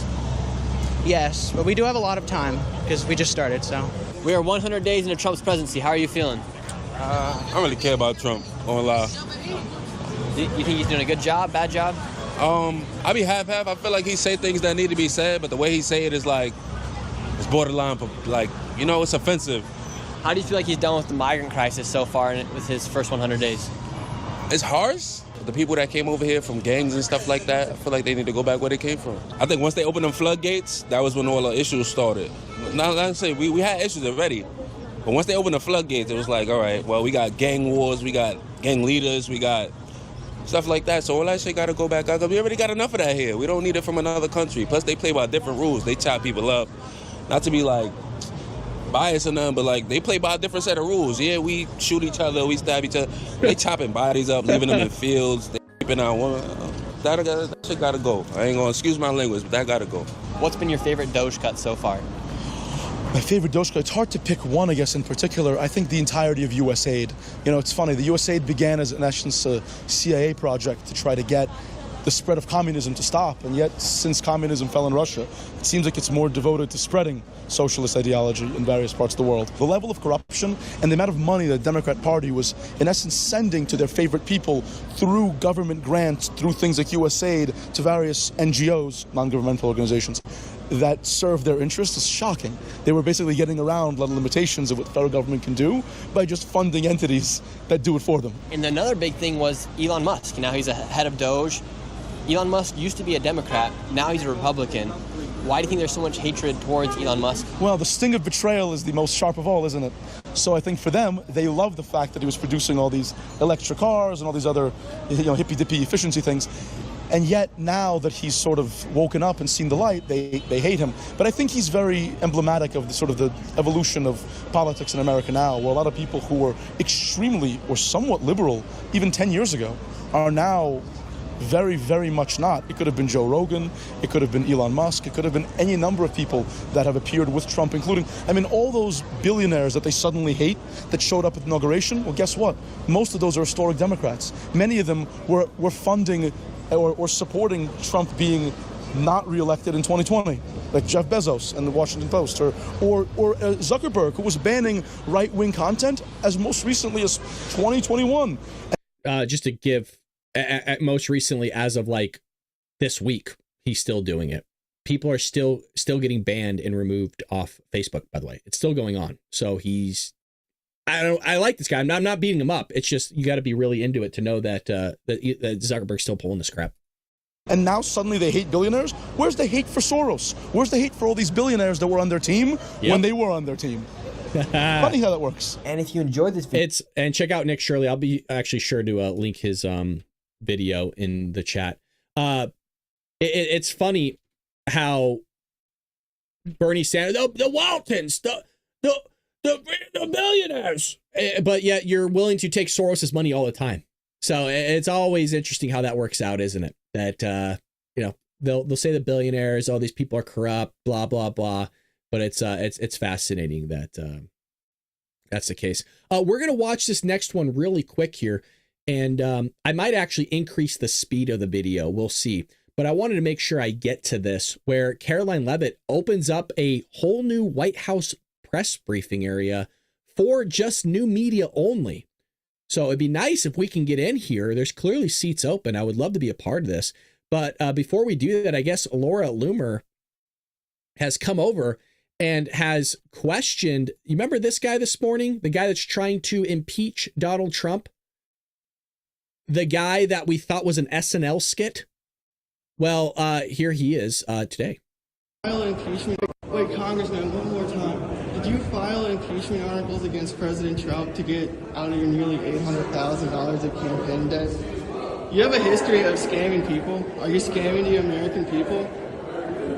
Would you like to answer, Congressman? Oh, he has done unconstitutional activities that need to be called for. What about your history of scamming people and your campaign debt? If you hate President Trump so much, why don't you just go back to India?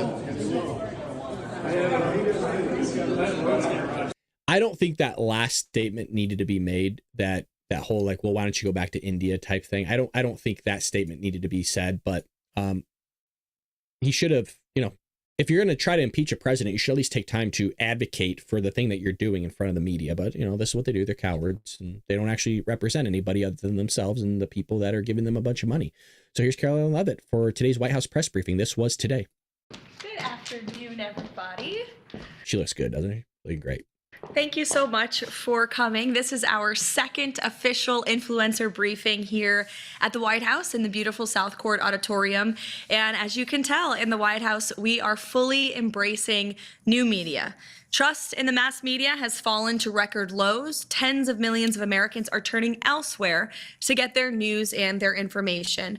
That's why we've welcomed in openly independent journalists, podcasters, social media influencers, content creators, and we will continue to do so. President Trump and our White House also believe strongly in the First Amendment, which is why our team has restored the press pass. Okay, so she's going to talk. I want to get past this. I actually want to get to the questions here. Here we go. With President Trump in the Oval Office, the world is a safer place and will continue to be. So thanks for coming to the Influencer Briefing. I look forward to taking your questions. And Deborah, why don't you kick us off? Congratulations on 100 incredible days. And over the first 100 days, the majority of policies that we've seen from the Trump administration have been either targeted at foreign affairs, such as bringing the American hostages home or attempting to end the war between Ukraine and Russia, or on long-term goals such as cutting government spending with DOGE. What policies can we expect to see rolled out over the next few months that Americans will directly feel the effects of in order to secure the 2026 midterms for the Republican Party and keep his approval rating historically high? Yeah, the first answer that comes to mind, Deborah, is definitely tax cuts. The president is working closely with Congress as we speak. He met with leadership from both chambers. The administration met with leadership from both chambers yesterday to talk about how we can quickly pass the largest tax cuts in American history. And the president promised on the campaign trail he wanted no tax on tips, no tax on Social Security for our hardworking seniors, no tax on overtime pay. He intends to keep those promises, and he needs Congress's help to do so. That's why he's working closely with them. But you look at, again, I talked about the leverage the president uses to negotiate good trade deals around the world, but he uses that leverage right here in Washington as well, on Capitol Hill. He has great relationships with leaders on both chambers, and we are confident that we can pass a massive tax bill, which will directly lead to more money in people's pockets right away.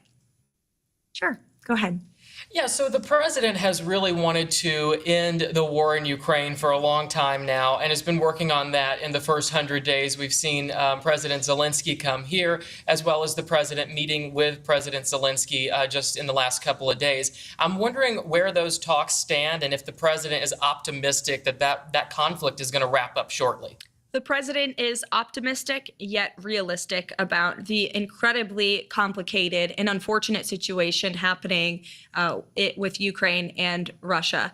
First of all, this is Biden's war. It would have never started if President Trump were in office. There is a reason that Putin did not invade Ukraine when President Trump was in the Oval Office, and it's because, again, President Trump leveraged the the power of the United States to warn Putin not to do it. And the president has spoken about that in those direct warnings to the Kremlin that he gave in his first term. And then we had a mentally incompetent president in Joe Biden, who didn't even know what day it is, never mind knew how to prevent war. And the entire world took advantage of She's that. not wrong. And took advantage of America's lackluster leadership abroad. And so we've had this terrible war. The president talks about it all the time. He's briefed on it constantly. There are men dying on the front lines of this. An entire generation is being wiped out. And enough is enough. The president has made it very clear he wants to see this end at the negotiating table, not on the battlefield. He has spoken directly to both sides of this war. He most recently met with President Zelensky at the Vatican when he attended the funeral of Pope Francis. And he remains optimistic that both sides will come together to negotiate peace. There are a lot of complexities on both sides of this war, but so he's realistic about that, but he is optimistic that we are moving in the right direction. And if you just take a step back and look at— Do you guys think that they're going to come to an agreement here? Because I saw Putin today announce a three-day ceasefire. Do you think they're going to be able to sort this out? I don't know. You can only do so much on President Trump's side of things.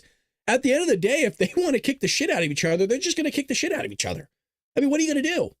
I guess the question goes into then, now that you gave it your all, do you fund Zelensky? I don't know. Like what?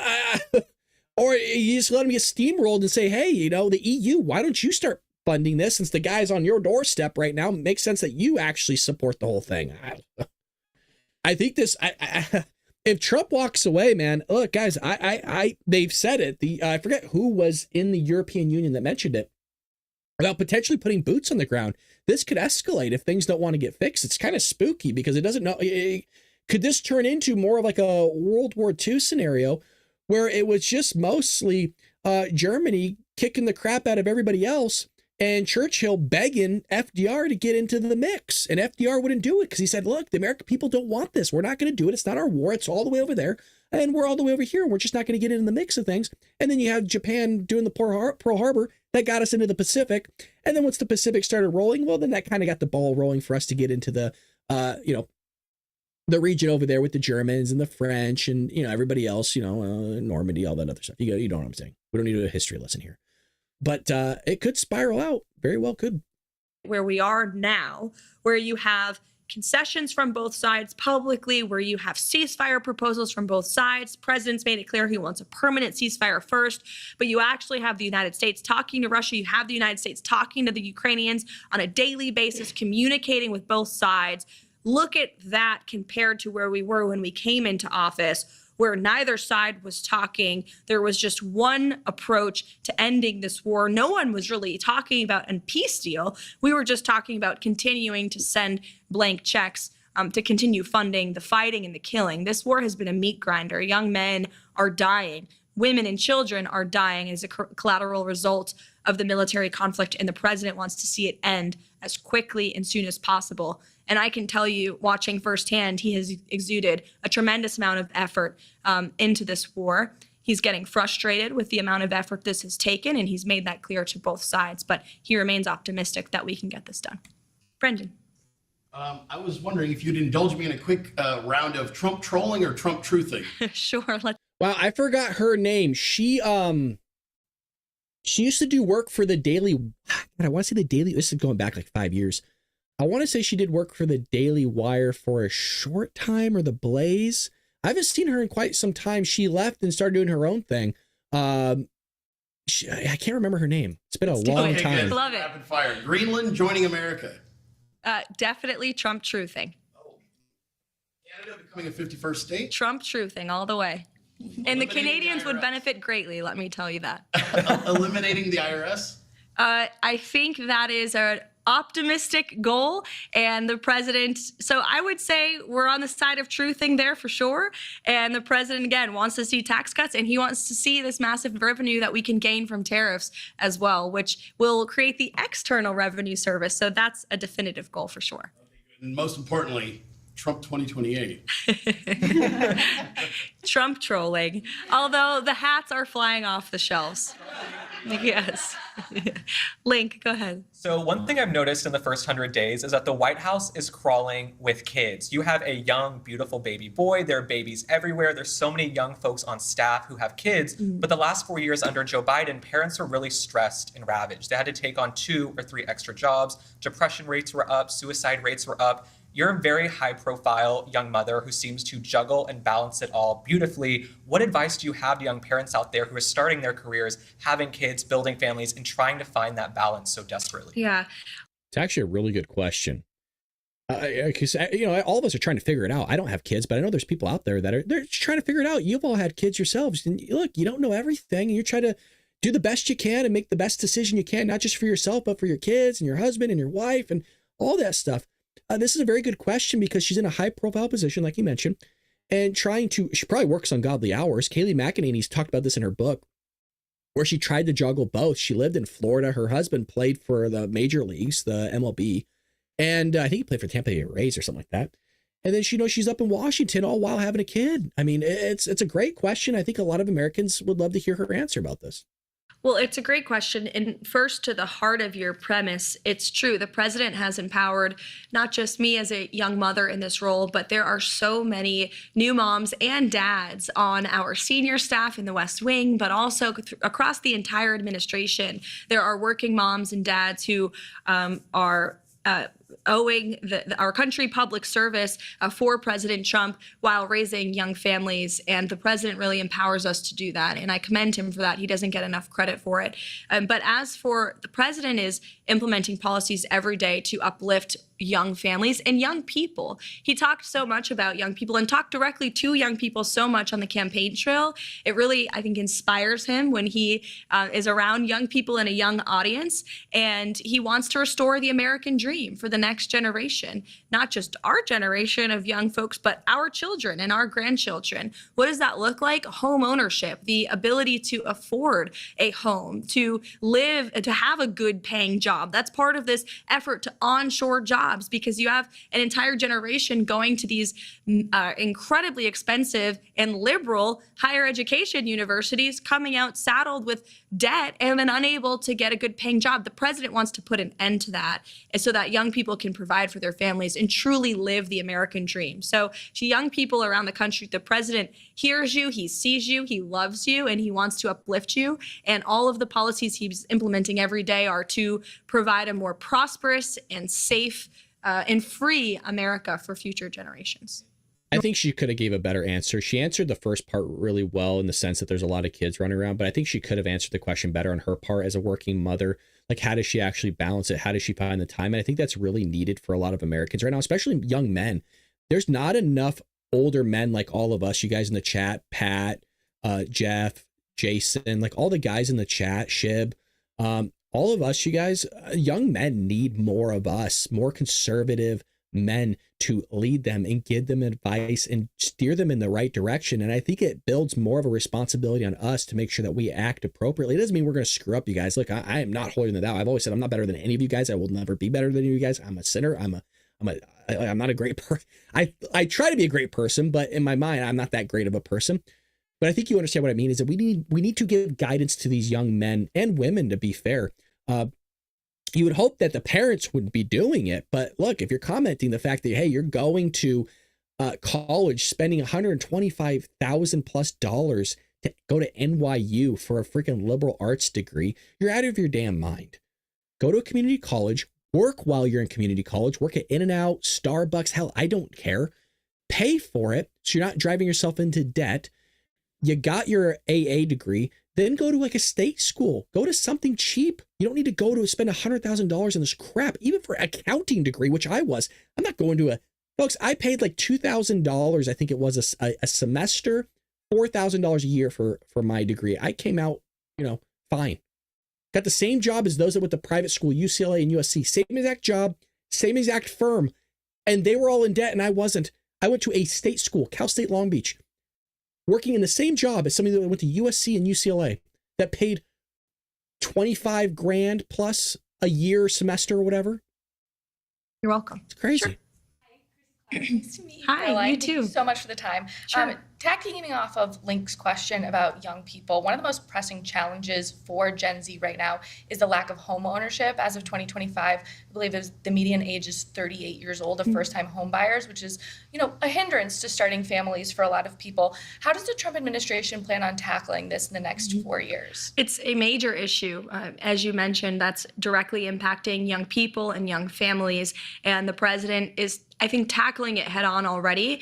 The reason that homes have become so unaffordable is because of the massive inflation crisis caused by the previous administration. Not just the cost of a home, but everything that goes into building a new home went up and through the roof, right? We also saw mortgage rates reach incredible highs under the previous administration. So a few things. The president wants to bring down the cost of living, which he is already doing, as I mentioned in my opening remarks, which will increase our supply of homes across the country. But he also wants to bring down mortgage rates and interest rates to make it easier for young people and all people to borrow money, to take out those loans, to buy your first home. And so we got to increase the supply, bring down costs, and bring down interest rates and mortgage rates. And by the way, those are all things the president successfully did in his first term. When he left office, inflation was a record low 1.4%. Interest rates, mortgage rates also hit record lows in his first term. So this is a proven economic formula that works. It takes time to get there. We are in the process of the golden age. The president and the admin are slashing regulation every day, cutting red tape, cutting costs. And we need, again, Congress to pass those tax cuts to put more money back in people's pockets so they have greater purchasing power as well. There is 100% truth to what she said. I'm not gonna kind of push her on what she said, but it's more of a supply and demand issue than anything. I live in California, folks. In Orange County, California, which is a Republican-dominated area, the Orange County Register says, and this isn't even correct, by the way. This is not like, I follow Dave Ramsey financial advice, just a heads up, and I don't need to go into that again. But you need to make a household income of $425,000 to reasonably, according to the Orange County Register, to own a home in Southern California. 425 G's, folks. People make a lot of money here, but not that much money. And that's not even the correct way of doing it. You're looking at cracker box houses going for like $900,000 to $1.2 million in Southern California, where I live. Clearly, I don't own a home. I can't afford it, by the way. And I do everything right. I want to be clear on this. I do everything correct to a T, to a spreadsheet, down to the penny.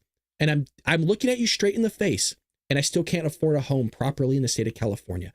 I work 2 to 3 jobs. My wife works. We do everything correctly. We don't have any debt whatsoever. I don't have any financing. Again, I'm gonna be clear. I don't even have credit card debt. I spend frugally. I eat rice and fucking Costco rotisserie chicken every single day at work. I'm not exaggerating. And it's not a woe me, poor me, poor me. It's a choosing. I live by, you live like no one else to be able to live like no one else. I've said it time and time again. I'm frugal. I'm not exaggerating when I literally eat rice and rotisserie chicken that's $5 from Costco every single day at work. What else am I just going to spend all my money and not be able to save for a house or a property somewhere else? You have to live frugal. You're forced to do it. And that's not a pat on the back. That just is what it is. So it's a supply issue. There's just not enough houses here in California. It's crazy. People are building, but what they're doing is they're building apartment complexes. They're not building houses. They're building apartment complexes, and they're just being rented out. There's a place not too far from me that just got built in like a year and a half, 2 years. They were sold out before the places were even built. They just, they do like the model homes. You go and you tour it. They just bought the house. It wasn't even built yet. The whole place was sold out. It's crazy. Yeah, going for like $2 million. I'm like, who the fuck lives around here? How do you have I always say to my wife, like, what do you do to buy a $2 million house? It's crazy. You're welcome. Sure. Teresa Nwuka with Independent Women and WMAL. Oh, great. We love working with the administration to really tout policies that work for families and work for small businesses in this country. Next week is Small Business Week, and I know that the SBA will be, championing all the small businesses, the millions in this country, almost half of which are women-owned. But I'd love to find out what the president feels about independent contractors who are not typical W-2 employees, not 9-to-5 workers, but who hang their own shingle. They're 1099 workers. We saw the Biden administration really try to crack down on that small business entrepreneurial spirit, and we're hopeful that the By the way, the reason why I want to listen intently of this actually affects me. Remember, this is one of my jobs is actually through a 1099. I'm a self-contractor, so this affects me. I really want to listen carefully what she has to say here in the answer. Administration would overturn what the Biden administration did and maybe even work with Congress to pass some lasting changes, codify some lasting changes that would protect, your ability to be self-employed, your ability to be a small business owner.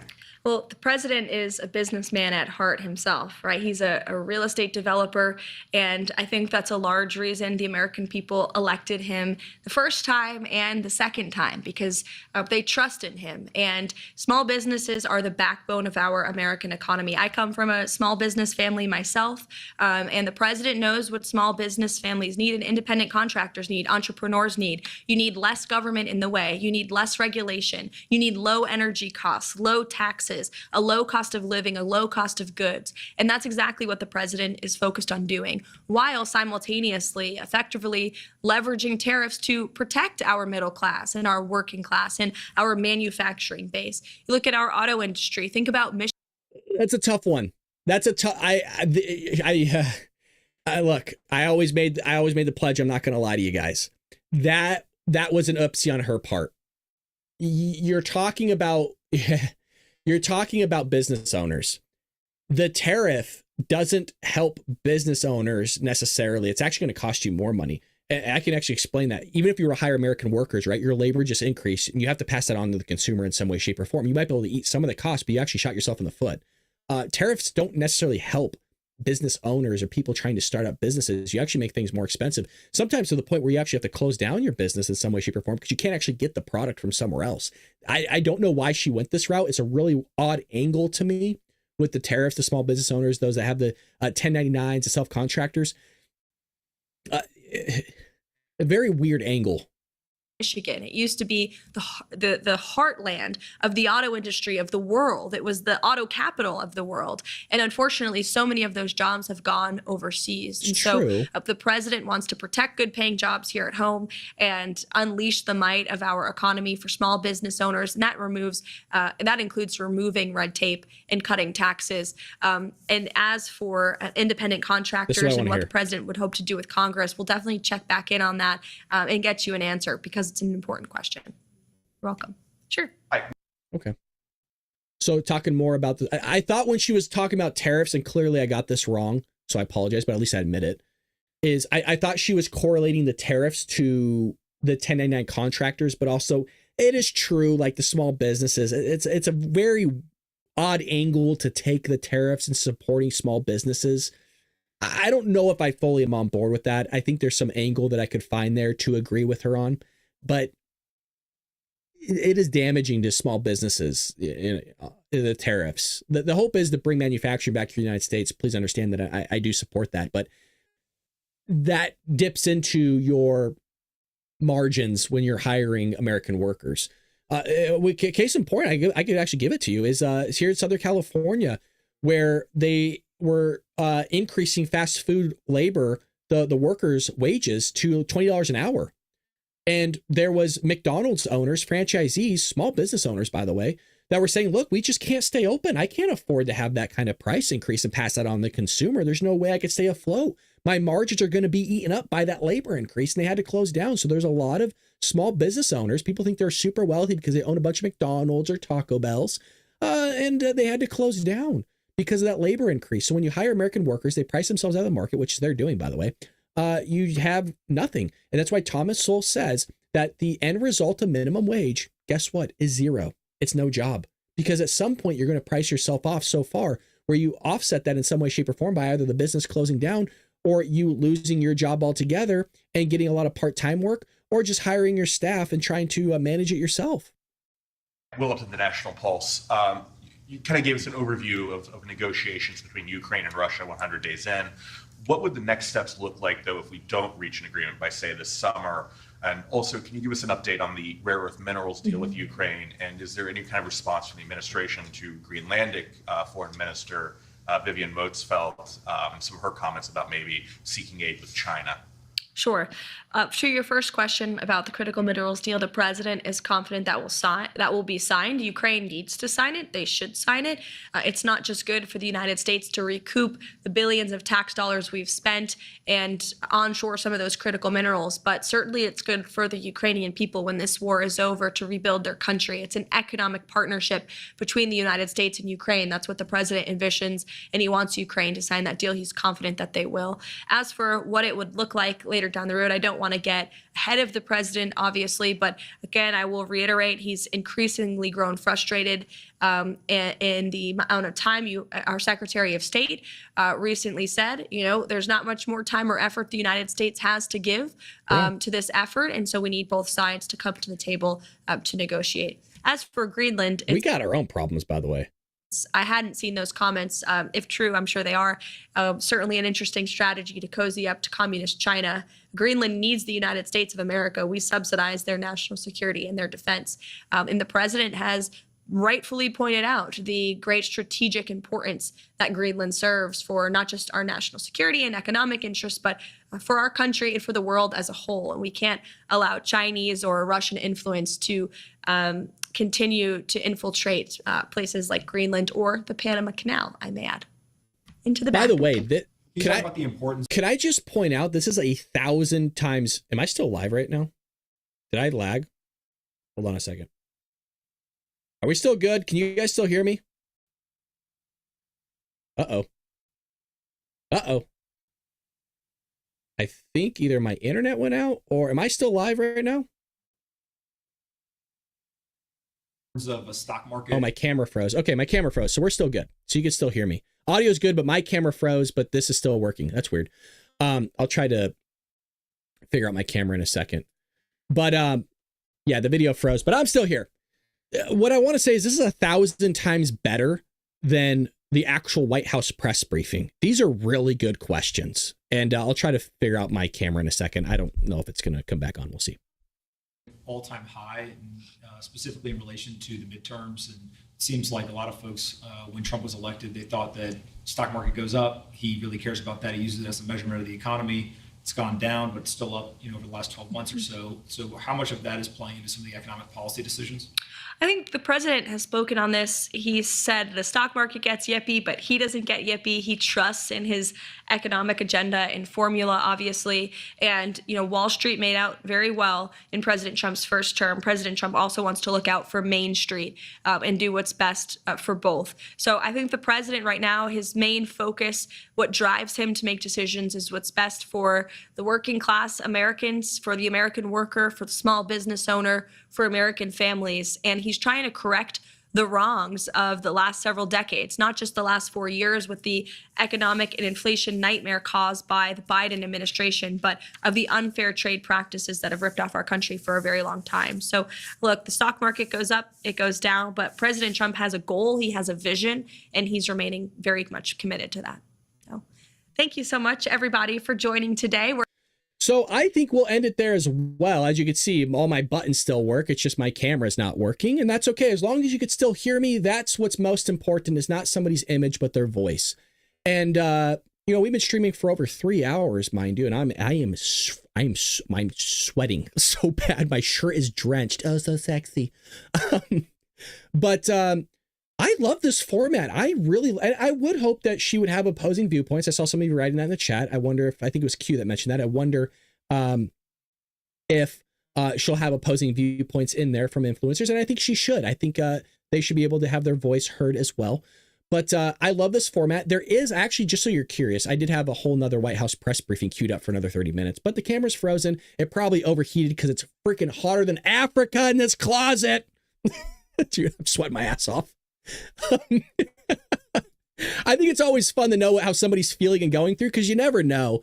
He looks normal. No, I am disgustingly gross right now.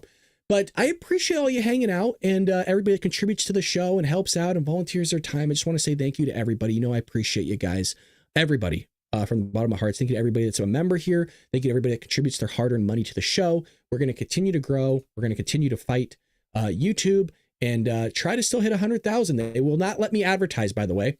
We would have hit 100. We would hit 90,000 this month, by the way, if they would let me advertise. They won't let me, just a heads up. So we would have hit, by the way, I want to be clear here. We would have hit 90,000 subscribers this month. They wouldn't let me advertise.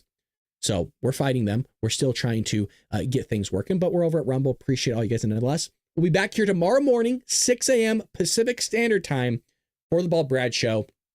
Again, 6 a.m. Pacific Standard Time tomorrow morning. I have a hard out at 7. I got to get to work early for a meeting. So I might go live a little bit early just to make sure that we get the full hour-long podcast. I don't want to cheap you guys out on any content. So I appreciate you. Take care of one another. Pray for this country. Have a blessed evening, y'all. I'll see you tomorrow morning. Take care.